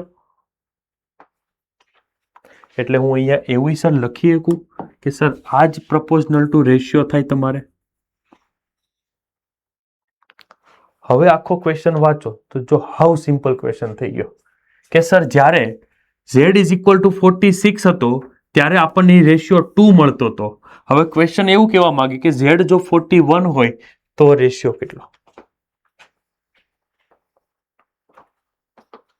તો સર સિમ્પલી હવે તો તમે આ ફોર્મ્યુલાથી કરી શકો કે હું માન લો કે R2 બાય R1 કરું તો ઇન્વર્સલી પ્રપોઝનલ છે, તો ઉપર Z1 આવે, એટલે પહેલા કયો યુઝ થયો તો સર 46, અને એનું એક ઓછું એટલે સર 45 આવે. અને નીચે કયો યુઝ થાય છે? હવે કયો કરવાનો છે? હવે સર 41 કરવાનો છે, તો એનાથી એક ઓછો એટલે સર 40 આવે, અને પછી એનો આખાનો સ્ક્વેર. તો અને તમે જો જરા કેટલું થાય sir, R2 by R1 is equal to 5 9 ઝા 45, 5 8 ઝા, અને એનો સ્ક્વેર, એટલે એનો સ્ક્વેર તમે કરો તો R2 ઇઝ ઇક્વલ ટુ 9 નો સ્ક્વેર સર 81, 8 નો સ્ક્વેર સર 64. આ R1 તમને 2 આપ્યો છે, અહીંયા જાય તો સર મલ્ટીપ્લાયમાં 2 થી કરો તો સર 32 થાય. આનો જે આન્સર આવી 32 2 ઝા 64, એટલે 2 પોઈન્ટ સમથિંગ જ આવશે કંઈક. બોલો આવડશે? તેવા પાછા 2 છે હો, એટલે તમારે કરવું જ પડશે હવે. ઓકે, ફરી વાર કહું છું, આ ટોપિક એક્સરે છે. ટોપિક ધ્યાનથી ખાલી હવે હું જે કહું એટલું સાંભળ્યું એટલે એક્સરે આપણું પૂરું. તમારે એનાથી વિશેષ કંઈ સાંભળવાની હોય કે સર કે જ્યારે હું કોઈ માન લો એટમ છે, હું એટમને ફોટોન આપું તો એમાંથી ઇલેક્ટ્રોનની બહાર નીકાળી દે. હા સર, ફોટો ઇલેક્ટ્રિક ઇફેક્ટ જોઈ આપણે. શું એવું પોસિબલ છે કે હું એને ઇલેક્ટ્રોન બેહાડ દઉં ને એ મને ફોટોન આપે? તો હા, એવું થાય. ઇલેક્ટ્રોન કાં તો એમાં ઇલેક્ટ્રોનને ટ્રાન્ઝિશન કરાવવું હાયરમાંથી લોવર, તોય મને બહાર મળે. તો પછી એના માટે એ લોકોએ શું કર્યું કે સર એના માટે એને કોઈ મટીરિયલ લીધું. આ જે આપણે યલો કલરનું મટીરિયલ છે ને, ઓલા ઝેડ આપ્યા છે, કે જેનો ઝેડ હાઈ હોય ને એવો લેવાનો, ઝેડ વધારે હોય એવા. પછી એને શું કરે, ગરમ કરે, ગમે કે આપણે એમિશન કરવું છે ઇલેક્ટ્રોનનું, કે ક્યાંકથી ઇલેક્ટ્રોન કાઢીને કોકને આપવાના છે, તો એને શું કર્યું, એને એક ફિલામેન્ટ બનાવીને બહુ હીટ આપી, એટલે શું થયું, ગરમ થયો, એટલે આ ઇલેક્ટ્રોન હાઈ હીટ એનર્જી હશે એની પાસે, એ બહાર નીકળે, ઇલેક્ટ્રોન બહાર નીકળે. હવે એને આપણે કોઈક જગ્યાએ ફેંકવાના છે, તો એના માટે શું કરે, ફેંકવાનું જોરથી એવા ફેંકે ને કે કોલિઝન થાય, આના એટમ્સો વચ્ચેનું કોલિઝન થાય કંઈક. તો એના માટે આપણે શું કર્યું, બહારથી બેટરી સર જોઈન કરી દીધી. બહારથી તમે બેટરી જોઈન કરીને આને એટલો બધો પોઝિટિવ આપ્યો, બહુ હાઈ વોલ્ટેજ હોય. એક્સરે મશીનમાં તમે ક્યારેક જાઓ તો જો ત્યાં ડેન્જર લખેલું જોઈએ કેટલા વોલ્ટ પર કામ કરે, જે દવાખાને ગયા હોય તો તમે ત્યાં જોજો. તો સર અહીંયા એટલું હાઈ વોલ્ટેજ હોય એટલે આ ઇલેક્ટ્રોન બધા જોરથી ત્યાં ખેંચાય, એટલે એની અંદર જે કાઇનેટિક એનર્જી આવે સર આની EV0 જેટલી કાઇનેટિક એનર્જી આવે. અચ્છા સર, એ કાઇનેટિક એનર્જી આવે ને અહીંયા અથડાય, એટલે એવી પોસિબિલિટી છે કે જેવો અથડાય તો અમુક એનર્જી એ લોસ કરે અને પછી અંદર ગોઠવાઈ જાય. માની લો કે 100 જૂલ લઈને ગયો, એને 20 જૂલ લોસ કરી, તો એ લોસ ગમે એમાં હોઈ શકે સર. આ મેટલ ગરમ થઈએ કે અથડાવાનો અવાજ આવીએ કે, જો કે અવાજ ન આવે, હા, આ મેટલ શું ગરમ થતું હોય, અને પછી એ લોકો શું કરે, અહીંયા કુલિંગ સિસ્ટમ એ રાખે કે અહીંથી એક પાઇપ આ રીતે બહાર કાઢે અને ત્યાંથી પાણી અંદર જઈને બહાર જાય, સતત કુલ થતું જાય. એટલે સર હીટ એનર્જીમાં લોસ થાય, અને બાકીનું જે એનર્જી વધે એ શું કરે, એઝ અ ફોટોન સર બહાર કાઢે, અને ફોટોનની વેવલેન્થ આપણને 1 થી 100 મળી જાય, એક્સરે કેટેગરીની હતી. બોલો ક્લિયર? પછી ઈ એક્સરે જે લેમડા જે હોય છે એ મિનિમમ કેટલી મળીએ, કે સર માની લો કે પહેલો ઇલેક્ટ્રોન છે એ જેવો પહેલી વાર થાય બધી એનર્જી આપી દે, તો તમને મેક્સિમમ એ એનર્જી મળીએ કે નહીં, મેક્સિમમ એનર્જી મળે એટલે એટલી મિનિમમ વેવલેન્થ મળીએ કે એને લેમડા મિનિમમ કહેવાય, અથવા એને કટ ઓફ વેવલેન્થ કહેવાય, કે એનાથી ઓછી વેવલેન્થ તમને મળશે નહીં, એટલે એનાથી વધારે એનર્જી વાળો એક્સરે તમને મળશે નહીં. ક્લિયર? એ કટ ઓફની વેવલેન્થ અને તમારે જે જોઈએ છે રિક્વાયરમેન્ટ એનો રેશિયો લો, એને આપણે આર વડે અહીંયા ક્વેશ્ચનમાં ડિનોટ કર્યું છે. પછી એક સાયન્ટિસ્ટ આવ્યા હતા, એને શું કીધું હતું કે આ જે ફ્રીક્વન્સી છે જર, ફ્રીક્વન્સી, આ કઈ ફ્રીક્વન્સી છે, અહીંથી બહાર નીકળે છે ફોટોન, એ કોના પ્રપોઝનલ હોય, તો sir is proportional to direct Z - B નો હોલ સ્ક્વેર. હવે ઇલેક્ટ્રોનને તમારે કયા શેલમાં નાખવો છે, કે શેલમાં નાખવો છે, એટલે ફર્સ્ટમાં નાખવો તો B ફર્સ્ટ હોય, એના માટે 1 હોય, L હોય તો 2 હશે, M હોય તો 3 હશે. તો F પ્રપોઝનલ 2 તમારી પાસે આવી ગયું સર, Z - B નો હોલ સ્ક્વેર. પણ અહીંયા મેં ડાયરેક્ટલી કે શેલ માટે લખ્યું છે, એટલે મેં ડાયરેક્ટ અહીંયા 1 કરી દીધું, પછી તમને બધી વેલ્યુ આપી હતી. બોલો ક્લિયર છે? કોઈ ડાઉટ? આ એક હતો થોડો કે સર નો થાય, બાકીના ઓલા બધી હતા ને થોડા ઘણા આપણી પાસે સોલ્વ થાય એવા હતા. ઓકે, હવે આપણે આપણા મૂળ ચેપ્ટર ઉપર આવી જઈએ. લાસ્ટ જ્યાં અટક્યા હતા ત્યાંથી જ ચાલુ કરીએ આપણે. એક મેં આવા ટાઈપનો કરાયો હતો, 2 ભાગ પડી જાય અને રેશિયો ફાઇન્ડ કરવાનો. ઓકે, ખાલી ઓકે થમ્સ અપ આપી દો, મને ખબર પડે આ થઈ ગયું ને. Okay done. તો મને જ્યાં સુધી યાદ છે ત્યાં સુધી આપણે અહીંથી બાકી છે. રેડી?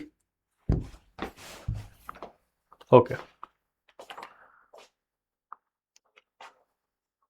અહીંયા ધ્યાન, બહુ સિમ્પલ છે ટોપિક છે. માસ એનર્જી હું પેલા સમજાવી દઉં આખું એક્સપ્લેન. માસ ડિફેક્ટ, બાઇન્ડિંગ એનર્જી અને બાઇન્ડિંગ એનર્જી પર ન્યુક્લિયોન, આ 4 વસ્તુ આપણે પતાવવાની છે અને બહુ સિમ્પલ છે. આગળનું એકવાર ખાલી હું ન્યુક્લિયસનું તમને યાદ કરાવી દઉં. તો પહેલા આપણે ઇન્ટ્રોડક્શન જોયું કે ન્યુક્લિયસ તો સર બહુ નાનું છે. આખો રૂમને તમે એક એટમ ગણો ને તો પેનના ટીપ જેટલું તો ન્યુક્લિયસ છે, પણ તોય બધું માસ સર ન્યા લઈને બેઠો છે આખા એટમનું. એટલે સર એની ડેન્સિટી બહુ વધારે હોય, હાયર ડેન્સર હોય. ઓકે, એ વાત થઈ ગઈ. પાણી કરતા એની ડેન્સિટી લગભગ 10⁻14 ટાઈમ હતી. ક્લિયર? આ ઇન્ટ્રોડક્શન એક થઈ ગયું હતું. પછી વાત આવી હતી, પહેલા આપણે ન્યુક્લિયસને નોટેશન લીધા હતા કે સર એક્સ લઈએ, કોઈ પણ માન લો એક્સ ન્યુક્લિયસ હોય તો અહીંયા ઝેડ આવશે જે નંબર ઓફ પ્રોટોન બતાવે, અહીંયા આવશે એને નંબર ઓફ ન્યુક્લિયોન કહેવાય જે પ્રોટોન પ્લસ ન્યુટ્રોન હોય. ઓકે, એ વાત થઈ ગઈ. હું એમાં ફટાફટ હજી ટાઈમ નહીં બગાડતો. પછી વાત કરી હતી આપણે સર આઇસોટોપ્સ, આઇસોટોન અને આઇસોબારની. ક્લિયર? એ 3 વાત પતી હતી. પછી આપણે એક યુનિટ જોયો તો આ કે હવે ન્યુક્લિયસને માપશું કેમાં? કિલોમાં માપીએ તો આપણે તો આંકડા જ ન આવે, એટલે આપણે પછી એને માપવાની શરૂઆત કરી હતી AMU-માં, એટોમિક માસ યુનિટ. પછી આપણે ન્યુક્લિયસની સાઇઝ વિશે જોયું હતું, રથરફોર્ડનો R = R0a⁻1/3. એ ફોર્મ્યુલાથી આપણે એની ડેન્સિટી લાવ્યા હતા 2.3 × 10⁻17, જે કોન્સ્ટન્ટ હોય. એટલી વાત થઈ હતી ન્યુક્લિયસની. આજે હવે તમને પહેલા હું એક આઇન્સ્ટાઈનનું એક ઇક્વેશન છે, જે ટોપિક છે આપણો માસ એનર્જી થિયરમ.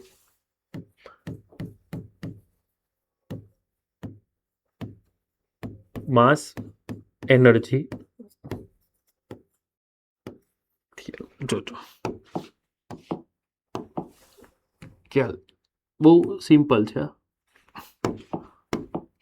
હું પેલા થિયરી એમને એમ કહી દઉં. આમાં તો કેવું છે કે થિયરી પહેલા એવું માનવામાં આવતું કે કન્ઝર્વેશન ઓફ માસ અલગ ગણતા હતા, કન્ઝર્વેશન ઓફ એનર્જી અલગ ગણતા હતા, કે માસ અને એનર્જીને કોઈ લેવા દેવા છે નહીં એવું માનતા હતા બહુ પહેલા.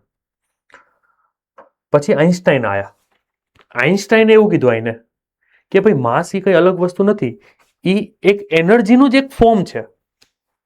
જેને માસ કેમ કાઇનેટિક એનર્જી હોય, મોશન સાથે રિલેટેડ, પોઝિશન સાથે હોય તો આપણે પોટેન્શિયલ એનર્જી, એનર્જીનું જે ફોર્મ થઈ ગયું. એમ માસ સાથે એનર્જી હોય એને માસ એનર્જી કહેવાય. ઓકે, બધાએ માની લીધું આઇન્સ્ટાઈન કે એટલે. તો એ કેટલી હોય, ગણવું કઈ રીતે? તો આઇન્સ્ટાઈને એનું ફેમસ ત્યારે ઇક્વેશન આપ્યું, જે તમે 9th સ્ટાન્ડર્ડથી તમારી સાયન્સની બુકમાં કે ક્યાંક જોયું હોય, E = mc², where c is speed of light, 3 × 10⁸, અને માસ તમને આપી દે, એટલે તમને ખબર પડે કે આ ભાઈ સાથે એટલી એનર્જી હોય. ખ્યાલ આવે છે? અને પછી એને બીજું રિલેટિવિટીનું એક થિયરમ આપ્યો તો તમને યાદ હોય તો ઓલો ફોર્મ્યુલા કે સર કોઈને આપણે સ્પીડ જેટલી લાઇટ આપીએ, લાઇટ જેટલી સ્પીડ આપીએ, લાઇટ જેટલી આપણે સ્પીડ આપીએ તો એનું માસ 0 થઈ જાય સર. એનો મતલબ કે એનું માસ જે છે બધું કેમાં કન્વર્ટ થઈ જાય? એનર્જીમાં, કાઇનેટિક.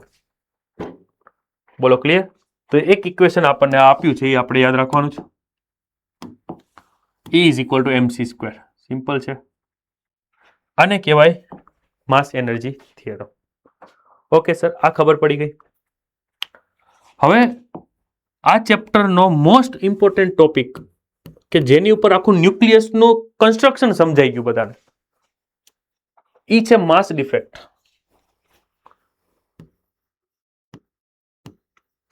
માસ ડિફેક્ટ.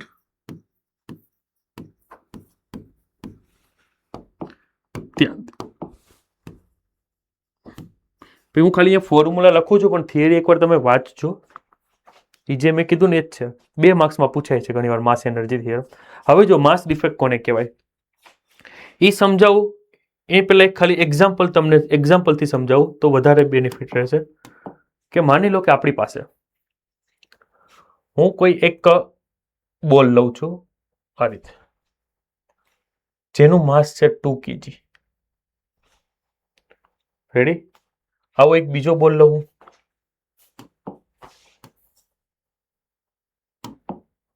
આયરો એક બીજો બોલ લીધો જે 2 kg, સેમ આઈડેન્ટિકલ. એવો ને એવો હજી એક લઈ લઈએ, હજી એક, અને હજી 5 લઈ લઈએ આપણે, એટલું રાખીએ. રેડી? આ રીતના મેં 5 અલગ અલગ લીધા છે. બધાનું માસ 2 kg, 2 kg, 2 kg. કાં તો એવું સમજો બધા પાસે 2 kg ની એનર્જી છે, કેમ કે સર માસ છે એટલે એનર્જી છે. બોલો, રેડી? હવે શું થાય છે જો કે માની લો કે સર આ બધાને હું ભેગા કરું એકબીજા સાથે, અલગ અલગ નથી ને, એક ભેગા એક થેલીમાં બાંધી દઉં. માની લો કે આપણે એક થેલી લઈ લઈએ, આપણે આ રીતનું એક બોક્સ બનાવી દઈએ. હલો, હવે બોક્સની અંદર આ બધાને આપણે મૂકી દેવાના છે. સર બોક્સની અંદર આ બધાને હું મૂકી દઉં.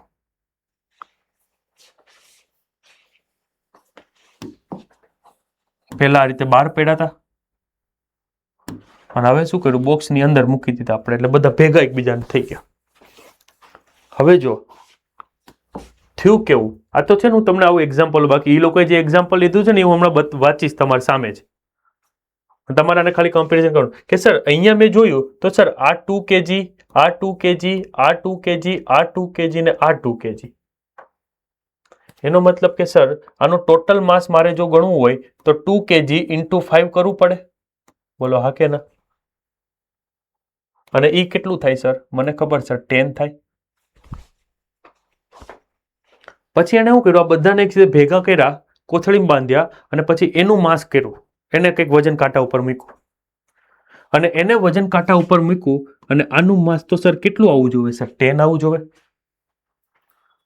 પણ 10 નું આવ્યું સર, 9 kg આવ્યું. ઓહો સર, હા કઈ રીતે પોસિબલ?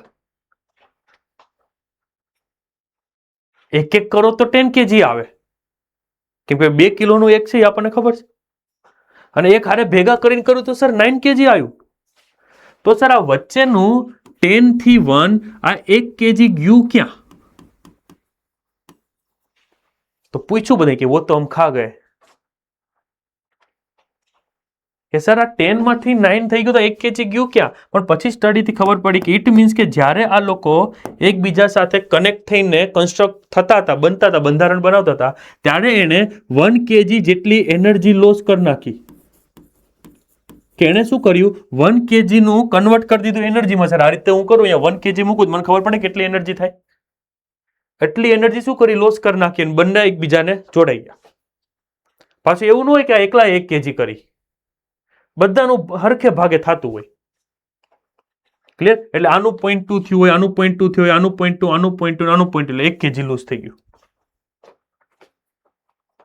ઓકે સર, તો એનો મતલબ કે સર મારે પાછું આ બધાને અલગ કરવા હોય તો સર એને જે લોસ કર્યું એને પાછું આપવું પડે. જ્યાં સુધી હું એને માન લો એટલો લોસ જે થયો એ આપીશ નહીં, ત્યાં સુધી અલગ થઈ શકશે? કેમ કે 2 kg છે, એનર્જી કન્ઝર્વેશન તો થવું જોઈએ ને. એટલે એનો મતલબ કે એ હવે બંધાયેલા છે કેટલી એનર્જીથી? જેટલી એને ગુમાવી. ખ્યાલ આવ્યો? તો હવે જોજો સર, આ જે દળમાં જે કાંટો પડ્યો, જે ખોટ ગઈ, જે ક્ષતિ આવી, એને કહેવાય માસ ડિફેક્ટ. એને ગુજરાતીમાં કહેવાય દળ ક્ષતિ.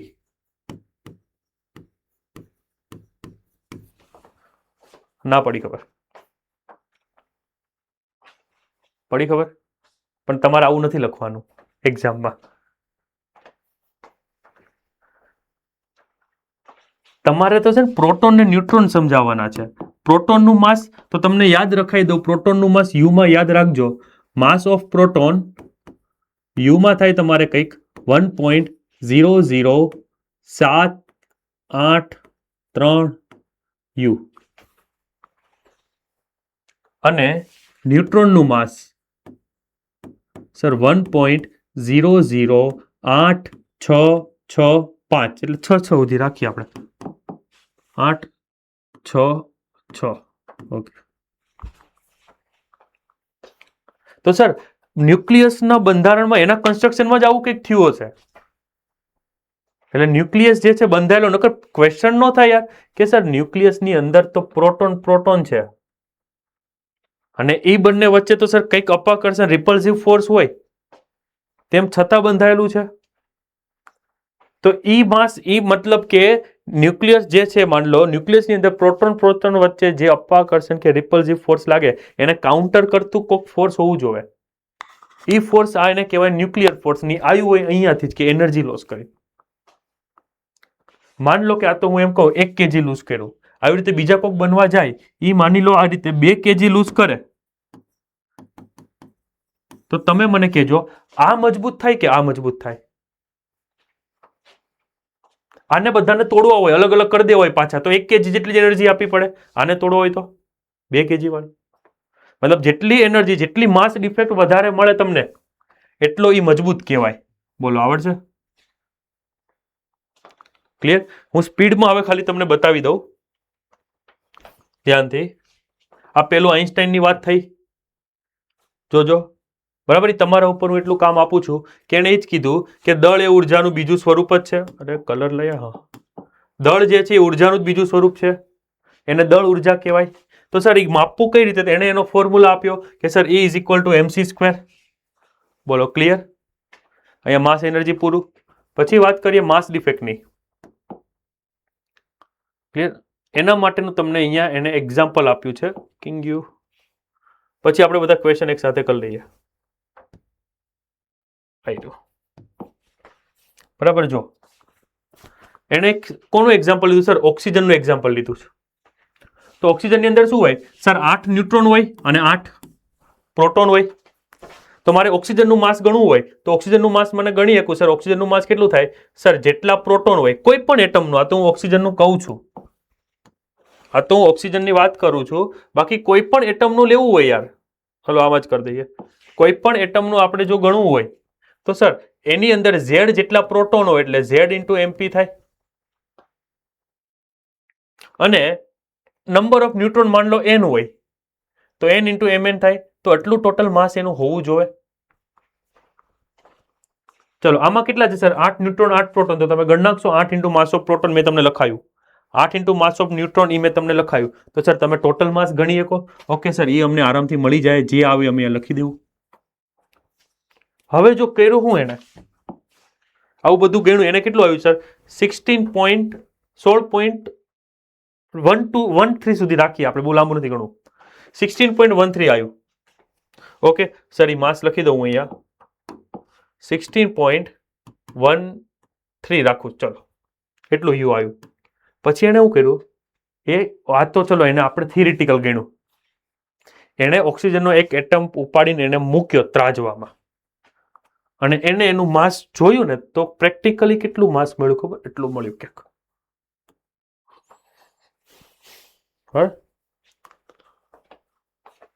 માસ સ્પેક્ટ્રોમીટરથી મેં આપતા, ત્રાજવું ન હોય પાછું.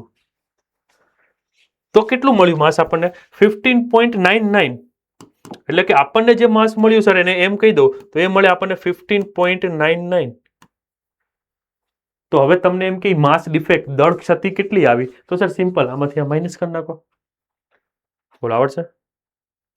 એટલે અહીંયા હું એક ઇમ્પોર્ટન્ટ ફોર્મ્યુલા લખું છું માસ ડિફેક્ટનો, કે માસ ડિફેક્ટનો ફોર્મ્યુલા શું આવે? તો સર માસ ડિફેક્ટ એને ડિનોટ કરાય સર ડેલ્ટા એમ થી. તો ડેલ્ટા એમ નો ફોર્મ્યુલા શું થાય? તો પહેલા તમારે અંદર નંબર ઓફ પ્રોટોન એના ઝેડ જેટલા હોય એનું માસ કરી લેવાનું, plus number of neutron find કરવાના. કઈ રીતે ફાઇન્ડ કરાય? તો એ તમને ખબર છે, a માઇનસ ઝેડ થી.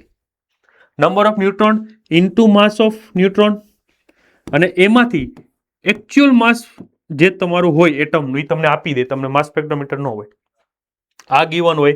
આ પાછું યાદ રાખવું પડે. ઝેડ અને એન તમને એટમ આપી દે તો તમને કેટલું મળે? તમને કંઈક માસ ડિફેક્ટ મળી જાય.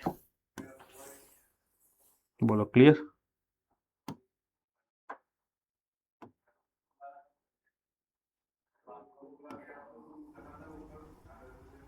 ઓકે ચલો રેડી. આ તમને માસ ડિફેક્ટનો ફોર્મ્યુલા થયો. અચ્છા સર, આ માસ ડિફેક્ટ થયું એટલી માસ ડિફેક્ટ થઈ એનો મતલબ કે એ જે માસ જે છે એટલી એનર્જી એને લોસ કરી. મતલબ કે એટલી એનર્જી લોસ કરી એટલે તો એ કેવા છે? બંધાયેલા છે. એટલે એ કેટલી એનર્જીથી બાઇન્ડ થયેલા છે એને એની બાઇન્ડિંગ એનર્જી કહેવાય, EB. તો એનો ફોર્મ્યુલા શું થાય સર? જે તમને ડેલ્ટા એમ મળે ઇન્ટુ સર c² કરી દો. વાત પૂરી. બોલો ક્લિયર?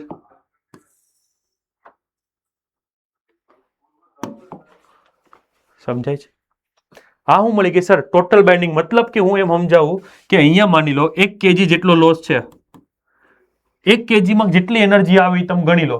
હવે એટલી એનર્જી જો હું આ ન્યુક્લિયસને આપું તો બધા પાછા છૂટા થઈ જાય જેમ ઉપર છે એમ.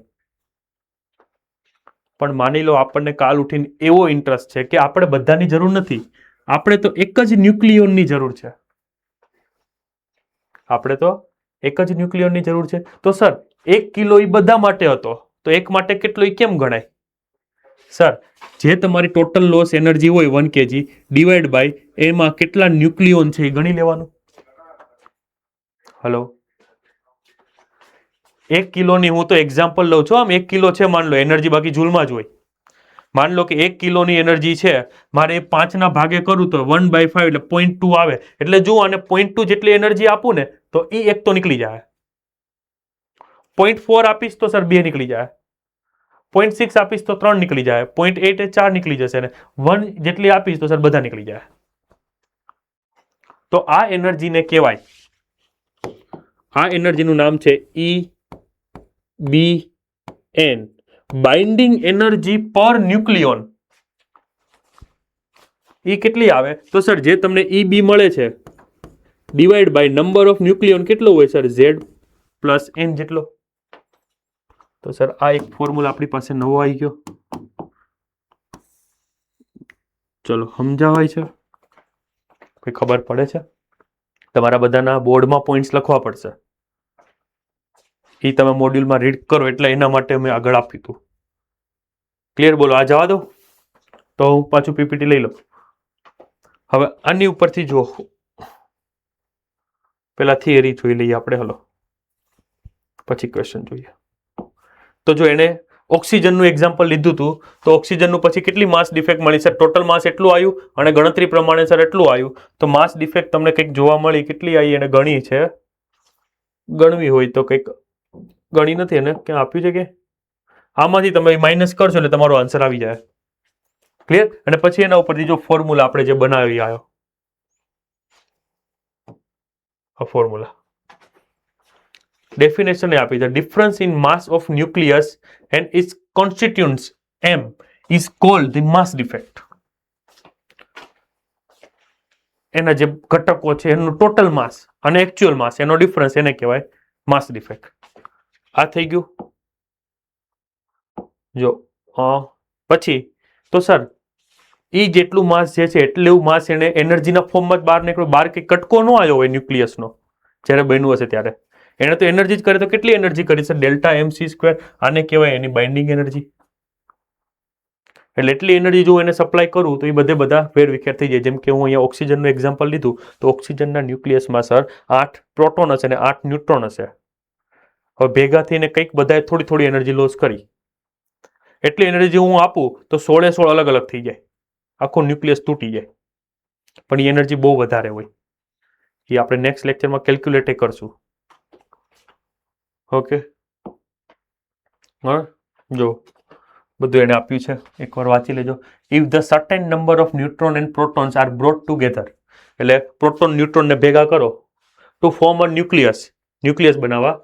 અ certain charge and mass and energy EB will be release in this process. એટલે જ્યારે ન્યુક્લિયસ બને ત્યારે એને થોડીક એનર્જી શું કરી હશે? રિલીઝ કરી હશે. એ એનર્જી ક્યાંથી આવી છે? તો સર એને પોતાના માસનું બલિદાન આપીને રિલીઝ કરી હશે. Okay, the energy EB is called binding energy. તો એ જે એનર્જી રિલીઝ કરી એને શું કહેવાય? Binding energy. અને એટલી જ એનર્જી તમે આપો તમે તો પાછા બધા કેવા થઈ જાય? સેપરેટ. પણ પ્રોબ્લેમ એ છે સર, આપણે બધું નહીં, આપણે એક જ ન્યુક્લિયન જોતો હોય તો સર એક જ ન્યુક્લિયન જોતો હોય તો એના માટે તમારે કેટલી એનર્જી આપવી પડે સર? ટોટલ ન્યુક્લિયન કેટલા એ ગણી લો, એનાથી ડિવાઈડ કરો એટલે પર ન્યુક્લિયન એટલી એનર્જી હશે. બોલો, ક્લિયર? કોઈ ડાઉટ? એટલી આપણી થિયરી હતી. એક માસ એનર્જી થિયરમ થયો, દળ ઉર્જા પ્રમેય, માસ ડિફેક્ટ, બંધન ઉર્જા, ન્યુક્લિયોન દીઠ બંધન ઉર્જા, બધાની વ્યાખ્યાઓ પૂછાય. બોલો, આવડશે? ક્લિયર? તો હવે આપણે બધાના જો દાખલા કરીએ, કેટલા સિમ્પલ છે એ, જે મારે કરાવવા પડે એ આપણે કરી દઈએ. માસ એનર્જી થઈ ગયું. જો takes illustration first.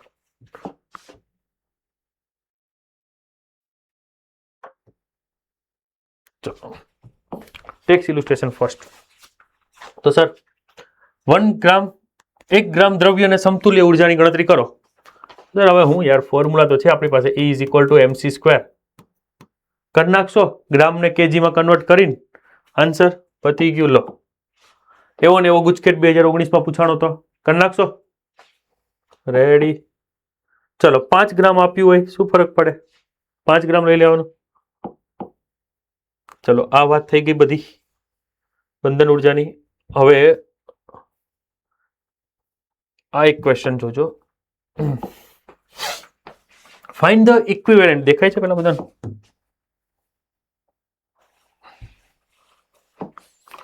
Find the equivalent energy of 1 atomic mass unit, એટલે 1U. તો સર 1U સાથે કેટલી એનર્જી એસોસિએટ હોય? તો સર આપણને માસ આપી દીધું છે, mass is equal to sir 1U. Okay sir, હવે તમારે જો કોઈ પણ માસ સાથે એનર્જી જોતી હોય તો આઈન્સ્ટાઈને શું કીધું? ઇન્ટુ c સ્ક્વેર કરી દો. અને તમને ખબર હોય તો સર 1U એટલે શું થાય યાર? 1U એટલે it means 1U means 1.6653 something into 10 to the power -27 kg. બરાબર, યાદ હોવું જોઈએ એમ તો. એટલું માસ હોય તો સર આમાં energy find, sir simple. Energy E is equal two, આને અકોર્ડિંગ એનર્જી જોતી હોય તો E ઇઝ ઇક્વલ ટુ શું થશે સર?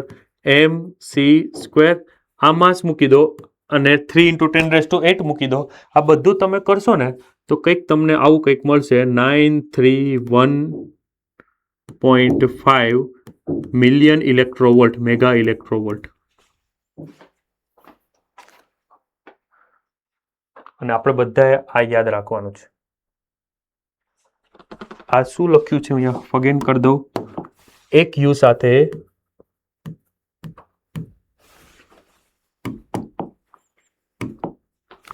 સાથે લે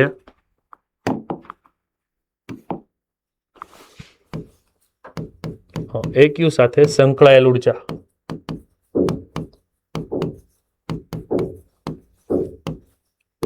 આટલી હોય. કેમ ગણતરી કરવી ખબર પડી ને? તમે આમ જો અહીંયા કેજીમાં પુટ કરશો, સી સ્ક્વેર પુટ કરશો, બધું જૂલમાં આન્સર આવશે. ડિવાઈડ બાય ઈ કરશો એટલે ઇલેક્ટ્રોવોલ્ટમાં થાય ને એમાં 10⁶ અલગ કાઢ નાખશો એટલે મિલિયન ઇલેક્ટ્રોવોલ્ટ થાય. બોલો ક્લિયર? તો ક્વેશ્ચન જો એક ઈ હતો, પછી એને એવું કીધું કે એટલી માસ ડિફેક્ટ હોય તો કેટલી એને એનર્જી રિલીઝ કરી હોય. કેટલી છે? 0.13691. માસ ડિફેક્ટ કેટલી છે? 0.13691. મીન્સ કે સર તમને માસ ડિફેક્ટ આપી છે 0.13691U. તો હવે કેટલું સિમ્પલ થઈ ગયું તમારું કામ. જો એટલે મેં યાદ રાખવાનું કીધી કે સર 1U હોય ત્યારે એનર્જી કેટલી રિલીઝ કરે? તો સર 931.5 મિલિયન ઇલેક્ટ્રોવોલ્ટ. તો આપણી પાસે જો 0.13691 હોય તો કેટલી એનર્જી રિલીઝ થાય? ક્રોસ મલ્ટિપ્લિકેશન કરો ને તમને આન્સર મિલિયન ઇલેક્ટ્રોવોલ્ટમાં મળશે. મેં નંબર કોઈ યાદ નથી રાખ્યા. બોલો ક્લિયર છે કે કરવું છે કેલ્ક્યુલેટરમાં?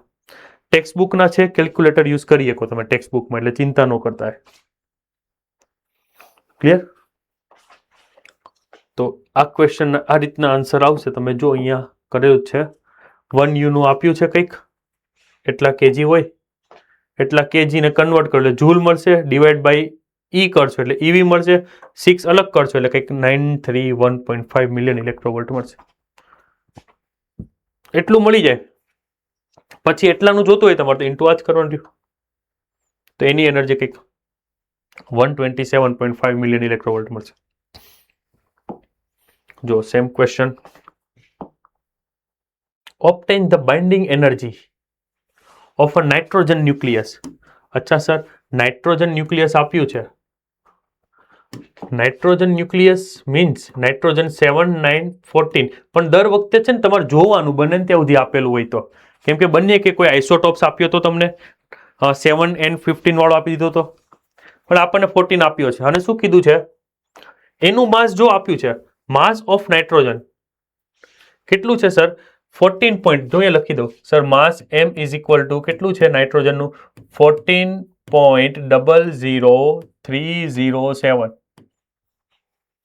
Okay sir, mass of neutron, mass of proton જો નહીં આપે, હું હજી કહું છું, આ તો અહીંયા આપી દીધું છે, એક્ઝામમાં ક્યાંય નહીં આપે. માસ of proton, mass of neutron અને એક યુ સાથે કેટલી એનર્જી, આ યાદ રાખવાની છે.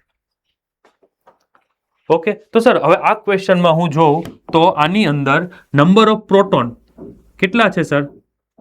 પ્રોટોન સર 7, ન્યુટ્રોન કેટલા છે તો સર 14 - 7 એટલે એ કેટલા છે સર 7.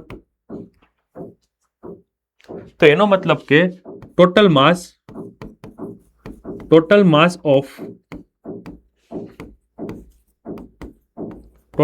ઓફ પ્રોટોન કેટલું થાય તો સર 7 × mp એટલે કે 7 × માસ ઓફ પ્રોટોન તમને આપ્યું છે કેટલું છે 1.00783 એ કરો એટલે કેટલું આવે આપણે કેલ્ક્યુલેટરમાં ઉભા રહો કરી જ લો ફટાફટ એક આપણે કરીએ વ્યવસ્થિત પછી હું તમને બધા આપીશ કેટલું કીધું છે 7 × 1.00783 કંઈક આન્સર આવે છે 7.05481 યુ ઓકે ટોટલ પ્રોટોનનું એટલું થયું અચ્છા સેમ ટોટલ માસ ન્યુટ્રોન તો ન્યુટ્રોન કેટલા છે 7 × mn તો 7 × કેટલું કરવું પડશે આ વખતે 7 × કેટલા આપ્યા છે 1.008665 એટલે 7.0606 આવે છે પછી 2 કંઈક યુ ક્લિયર તમારી પાસે હોય અત્યારે અવેલેબલ તો કરજો ન કરવું કરી દઉં છું તો એનો મતલબ કે સર અહીંયા હું જોવા જાઉં તો મારે ટોટલ માસ લેવું હોય ન્યુક્લિયસનું તો અકોર્ડિંગ ટુ કેલ્ક્યુલેશન આવું કંઈક થાય Z × mp plus number of neutron × mn એટલે એ તો અહીંયા 7 જ છે 7 mp પર 7 mn તો આનું ટોટલ કેટલું થાય તમારે ગણવું હોય તો આપણે કરી જોઈએ તો પ્લસ 7.05481 એટલે કે 14.1154 એટલું યુ થાય આટલું હોવું જોઈએ સર કેમ કે નાઇટ્રોજનની અંદર 7 ન્યુટ્રોન છે અને 7 પ્રોટોન છે તો સર આટલું નથી જો 14.11 યા 14.00 કંઈક ઓછું મળ્યું એનો મતલબ શું થયો કે આ બધે ભેગા થઈને જ્યારે નાઇટ્રોજન બનાવ્યો ને ત્યારે થોડુંક માસ એને શું કર્યું એનર્જી ફોર્મમાં રિલીઝ કરી નાખ્યું હશે એને તો શું કહેવાય સર માસ ડિફેક્ટ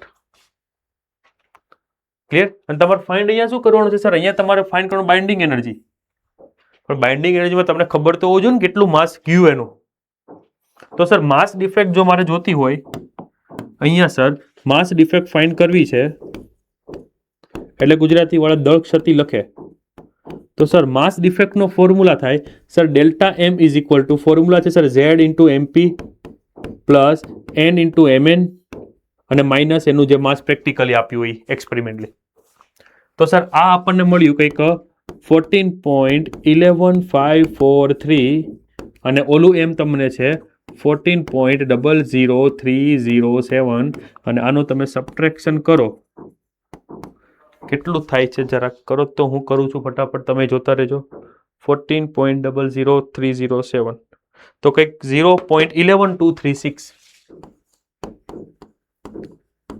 મને કહો 0.11 પ્રમાણે જ આવશે પણ આપણે આખું એપ્રોક્સ લખું છું એટલા યુનું માસ સર ઓછું છે ક્યાંક ગાયબ છે આટલા યુનું માસ ગાયબ છે તો એનો મતલબ કે સર જો 1 U જેટલું હોય ને સર 1 U તો કેટલી એનર્જી રિલીઝ કર્યું એને સર 931.5 મિલિયન ઇલેક્ટ્રોવોલ્ટ ખ્યાલ આવે છે ને આપણી સ્પીડ વધારે લાગે છે કે ઓકે છે ઓકે કે સર 1 U હોય તો એટલી એનર્જી હોય તો આપણી પાસે કેટલા યુ આવ્યા છે સર 0.11236 તો સર 0.11236 યુ કેટલી એનર્જી રિલીઝ કરે તો બસ ક્રોસ મલ્ટિપ્લિકેશન કરો એટલે તમને બાઇન્ડિંગ એનર્જી મળી જાય ટોટલ કે સર 93.1.5 × 0.11236 અને આ તમારી બાઇન્ડિંગ એનર્જી કંઈક આવશે ક્લિયર કરી જ જોઈએ ને હવે એટલે આટલું શું બાકી રાખું 93.1.5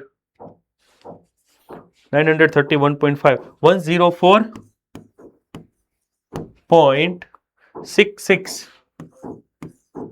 મિલિયન ઇલેક્ટ્રોવોલ્ટ એટલે એટલી એનર્જી જ્યારે તમે હવે આપશો નાઇટ્રોજનને તો સાથે સાથ ન્યુટ્રોન અને સાથે સાથ પ્રોટોન બહાર નીકળી જાય પણ તમને એવો ક્વેશ્ચન કર્યો કે મારે આમાંથી એક જ ન્યુટ્રોન બહાર જોવે તો સર તમારે બાઇન્ડિંગ એનર્જી પર ન્યુક્લિયોન ફાઇન્ડ કરવી પડે. એના માટે શું કરવું પડે sir? EB divide by A.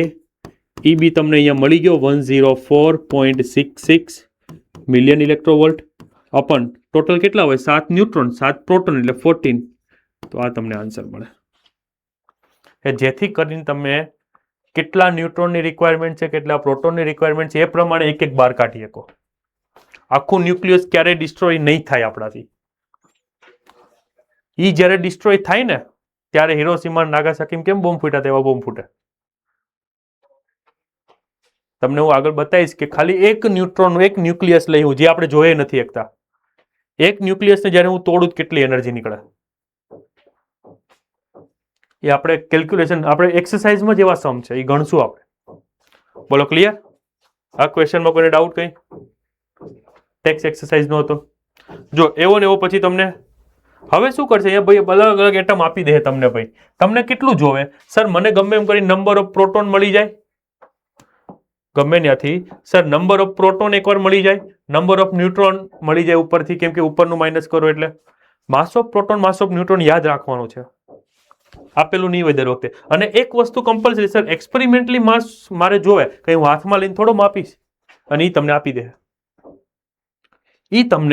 દે, પછી તમારે ખાલી માસ ડિફેક્ટ ફાઇન્ડ કરવાની. કઈ રીતે? તો સર ટોટલ પ્રોટોનનું માસ લેવાનું, ટોટલ ન્યુટ્રોનનું માસ લેવાનું, ટોટલ માસ એટલું હોવું જોઈએ, પણ એક્સપેરિમેન્ટલી તમને આપેલું હોય એની કરતા ઓછું જ હશે. જોજો ક્યારે એવું નહીં બને. આ એક ધ્યાન રાખજો, always ZMP plus NMN is always greater than mass અથવા એક્સપેરિમેન્ટલી મેજર માસ. બોલો ક્લિયર? ચલો હવે આગળ ખાલી તમને હું હિન્ટ આપતો જાઉં. જો શું કીધું છે ધ્યાનથી, ઓબ્ટેન ધ બાઇન્ડિંગ એનર્જી પર ન્યુક્લિયોન. એટલે જોજો અહીંયા સુધી તમારે કરવાનું, આગળના આમાં છે ને અહીંયા સુધી જતું, આ મેં એક્સ્ટ્રા કર્યું, આમાં તમારે અહીંયા સુધી કરવાનું છે. અચ્છા Fe ની વાત થઈ છે તો જોજો Fe જે છે Fe બિસ્મથ બંનેનું ફાઇન્ડ કરવાનું છે. તો સર ખાલી Fe ની વાત કરો તો Fe માં તમે જોજો તો નંબર ઓફ પ્રોટોન કેટલા હશે સર? 26. નંબર ઓફ ન્યુટ્રોન કેટલા હશે? તો 56 માઇનસ 20 એટલે 30. એવું બનીએ કે અલગ અલગ હોય એવો. અને આ તો નાના જે હલકા એટમ છે ને એમાં જ સેમ હોય, બાકી બધા ન્યુક્લિયસ ભારે ન્યુક્લિયસમાં અલગ અલગ હોય. તો સર આનું માસ ટોટલ કહો તો આનું ટોટલ માસ કહો તો બંનેનો સમ કરો. માસ of proton mass of neutron સદનસીબે આપી દીધું છે એટલે વાંધો નહીં. અને બીજું શું જોવે સર? Fe નું એક્સપેરિમેન્ટલી માસ, તો સર એ આપેલું છે. બોલો ક્લિયર? એટલે માસ ડિફેક્ટ મળી જાય. પછી તમને ખબર છે 1U માં 931.5 હોય તો એ તમને માસ ડિફેક્ટ મળે એમાં કેટલું? રેડી? એવું ને એવું બિસ્મથનું ગણી નાખશો. ઓકે, હોમવર્કમાં ચેક કરશે હો ઋત્વિક સર બધું. અત્યારે હાય હા ન કરતા, નો કોઈ મને કેજો પાછા. જો એક JEE 2020 માં પૂછાઈ ગયો હતો.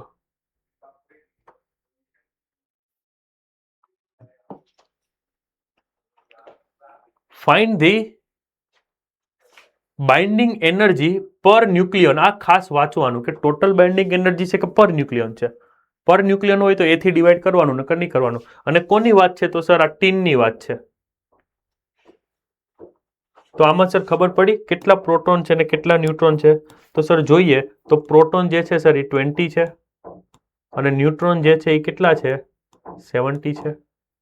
આને ઇન્ટુ MP કરો એટલે આનું માસ મળશે ટોટલ, આ ટોટલ ન્યુટ્રોનનું મળશે અને બંનેનું પ્લસ કરો એટલે કંઈક તમને આખા SN નું માસ મળશે, ટીનનું. અને એનું માસ એને માપ્યું ને તો એટલું આવ્યું. જોજો તો આ જે માસ છે આ 119 કરતા વધારે જશે, 119.90 કરતા તો વધારે જશે.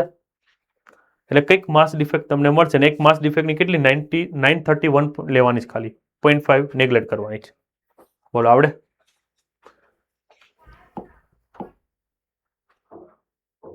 ચલો એક આ જુઓ, આ મારે કરાવવો પડશે.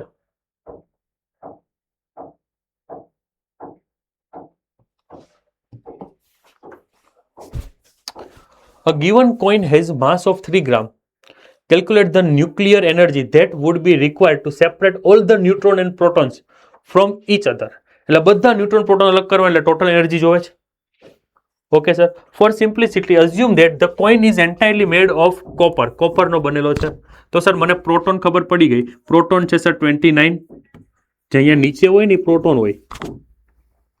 ઉપરનામાંથી નીચેનું માઇનસ કરો, એ તમને શું મળે સર? ન્યુટ્રોન મળે. તો કેટલા થશે ન્યુટ્રોન તમે ગણો તો 13 - 9 એટલે 4, 5 - 2 એટલે 3, 34 છે. બંનેનું પ્લસ કરો પાછું 63 થઈ જવું જોઈએ. ક્લિયર એટલી વસ્તુ? હવે એનું માસ તમને આપ્યું છે 62.92960. ઓકે સર, તો ટોટલ એનર્જી ગણવાની છે. તો સર ગણતા હું વાર, હવે તો આપણી પાસે છે જ કે સૌથી પહેલા નંબર ઓફ પ્રોટોન છે, તો મારે ટોટલ એનર્જી જોતી હોય તો સર શું આવશે? 29 into mass of proton plus 34 into mass of neutron. આ મને શું મળશે સર? ટોટલ માસ મળશે. આ ટોટલ માસ મળશે, એમાંથી શું માઇનસ કરવાનું સર? માઇનસ આ માસ તમને આપેલું હશે 62.9296, એટલે તમને આ ડેલ્ટા એમ મળશે. તમારે છે ને 1 by 1 સ્ટેપ બધા લખવાના, જે મેં પહેલામાં લખાતા એમ. Total mass of proton, total, કેમ કે આ 4 માર્ક્સમાં પૂછાય છે આ ચેપ્ટરમાંથી એક સમ, 3 કાં તો 4માં આવે છે. ક્લિયર? એટલે એ તમારે એક લખાણનું થોડું કરવું પડશે. તો આપણને આ માસ ડિફેક્ટ મળી ગઈ સર. ઓકે સર, જે મળે એ માસ ડિફેક્ટ મળે પછી એના ઉપરથી સર હું બાઇન્ડિંગ એનર્જી નો ગોતી શકું કે સર મને ખબર છે 1U જેટલું હોય તો એમાં 931.5 મિલિયન ઇલેક્ટ્રોવોલ્ટ હોય. તો સર અહીંયા જે માસ ડિફેક્ટ મળશે ડેલ્ટા એમ, એમાં કેટલી? હું તમને સ્ટેપ જ કહું છું, તમારે વ્યવસ્થિત લખવાનું છે અને થઈ જશે. બહુ ઇઝી છે અને કેલ્ક્યુલેટર વાપરી શકાય છે ટેક્સ્ટ બુકમાં. તો સર અહીંથી તમને છે ને બાઇન્ડિંગ એનર્જી મળશે, પણ એ આપણો જવાબ નહીં હોય.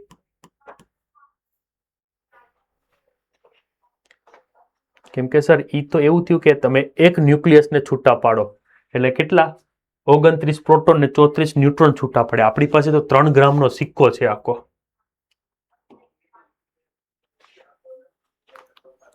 અને એને પાછું એવું કીધું છે to separate all the neutron and proton from the each other. બધા જ પ્રોટોન ન્યુટ્રોન, કોઈ એક ના નહીં. તો સર સ્વાભાવિક છે જેટલા એટમ હોય એટલા જ ન્યુક્લિયસ હોય. પર એટમ એક ન્યુક્લિયસ હોય. તો આપણને ખબર છે કે કોપર તમે લો તો કોપરમાં જો હું 63 ગ્રામ લઉં, એના એટોમિક માસ જેટલું વજન, તો એની અંદર સર એવોગાડ્રો નંબર જેટલા એટમ્સ હોય.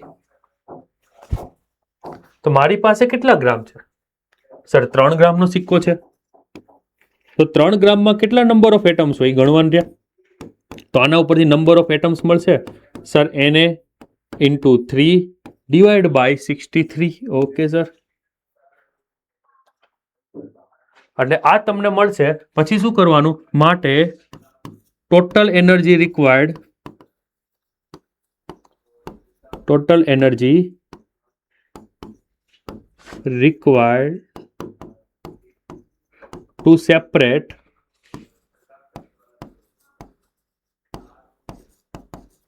all the proton and neutron is equal to, અહીંયા જે મળે n into EB કરી દેવાનું. બોલો, થોટ ક્લિયર થાય છે? મેન કન્સેપ્ટ જેટલાને ક્લિયર હોય એટલા ખાલી થમ્સ અપ કરી દે. રાજકોટ ડન, ચલો ભુજ ડન, જામનગર ડન. અરે વાહ, પરફેક્ટ. અરે રે, ફૂટે છે અંગૂઠામાં ફટાકથી ને. ઓકે, તો હવે જો એને લખાણમાં ખાસ તમારે ધ્યાન રાખવાનું કે આ રીતે કંઈક આપ્યું છે. સૌથી પહેલા એને શું કર્યું છે?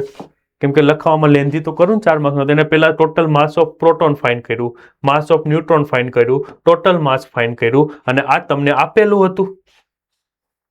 પછી બંનેનું સબટ્રેક્ટ કરીને માસ ડિફેક્ટ. જો તો કેટલા સ્ટેપ વધાર્યા. અચ્છા, એકવાર માસ ડિફેક્ટ મળી જાય તો માસ ડિફેક્ટ સાથે એનર્જી કેટલી હોય એ મળી જાય સર, એટલી એનર્જી આવી. પણ આ એનર્જી એક જ ન્યુક્લિયસની હતી. આપણે ટોટલ જોતું તો ટોટલ નંબર ઓફ એટમ કઈ રીતે મળે, તો માસ અપોન મોલેક્યુલર વેટ ઇન્ટુ એને. આમ કરો તો ચાલે ને હું જે રીતે ત્રિરાશિ વાપરું એમ કરો તો ચાલે. ક્લિયર? તો એનાથી તમને ટોટલ નંબર ઓફ મળી ગયો. એટલે તમારે શું કરવાનું હવે, આ 551 ઇન્ટુ 2.8 કરી દેવાનું, એટલે તમારો આન્સર 551 ઇન્ટુ 2. એટલે આ તમારો આન્સર. એટલે 3 ગ્રામના સિક્કાના એક ન્યુક્લિયસ છૂટા પડી જાય. બોલો ડન. ચાલો હવે MCQ કરી નાખશો ને, તો ફોર્મ્યુલા છે જો. તો બાઇન્ડિંગ એનર્જી આપી છે, ચલો એનર્જી આપણને આપી છે. Okay sir, what would be its mass defect, તો માસ ડિફેક્ટ ફાઇન્ડ કરવાની છે. તો સર હવે ઊંધું કરવાનું કે સર 931 અથવા 931 એને કીધું છે, 931 હોય એટલે માસ કેટલું હોય સર, 1 U હોય. તો 2.23 એ કેટલું, એટલે આ ગણ લેવાનું. રેડી, જવા દઈએ. નેક્સ્ટ ગણ નાખજો ઓક્સિજનનું, થિયરેટિકલ છે. આમાં સી આન્સર સર નીટનો ક્વેશ્ચન હતો જે મેં તમને કીધું. જો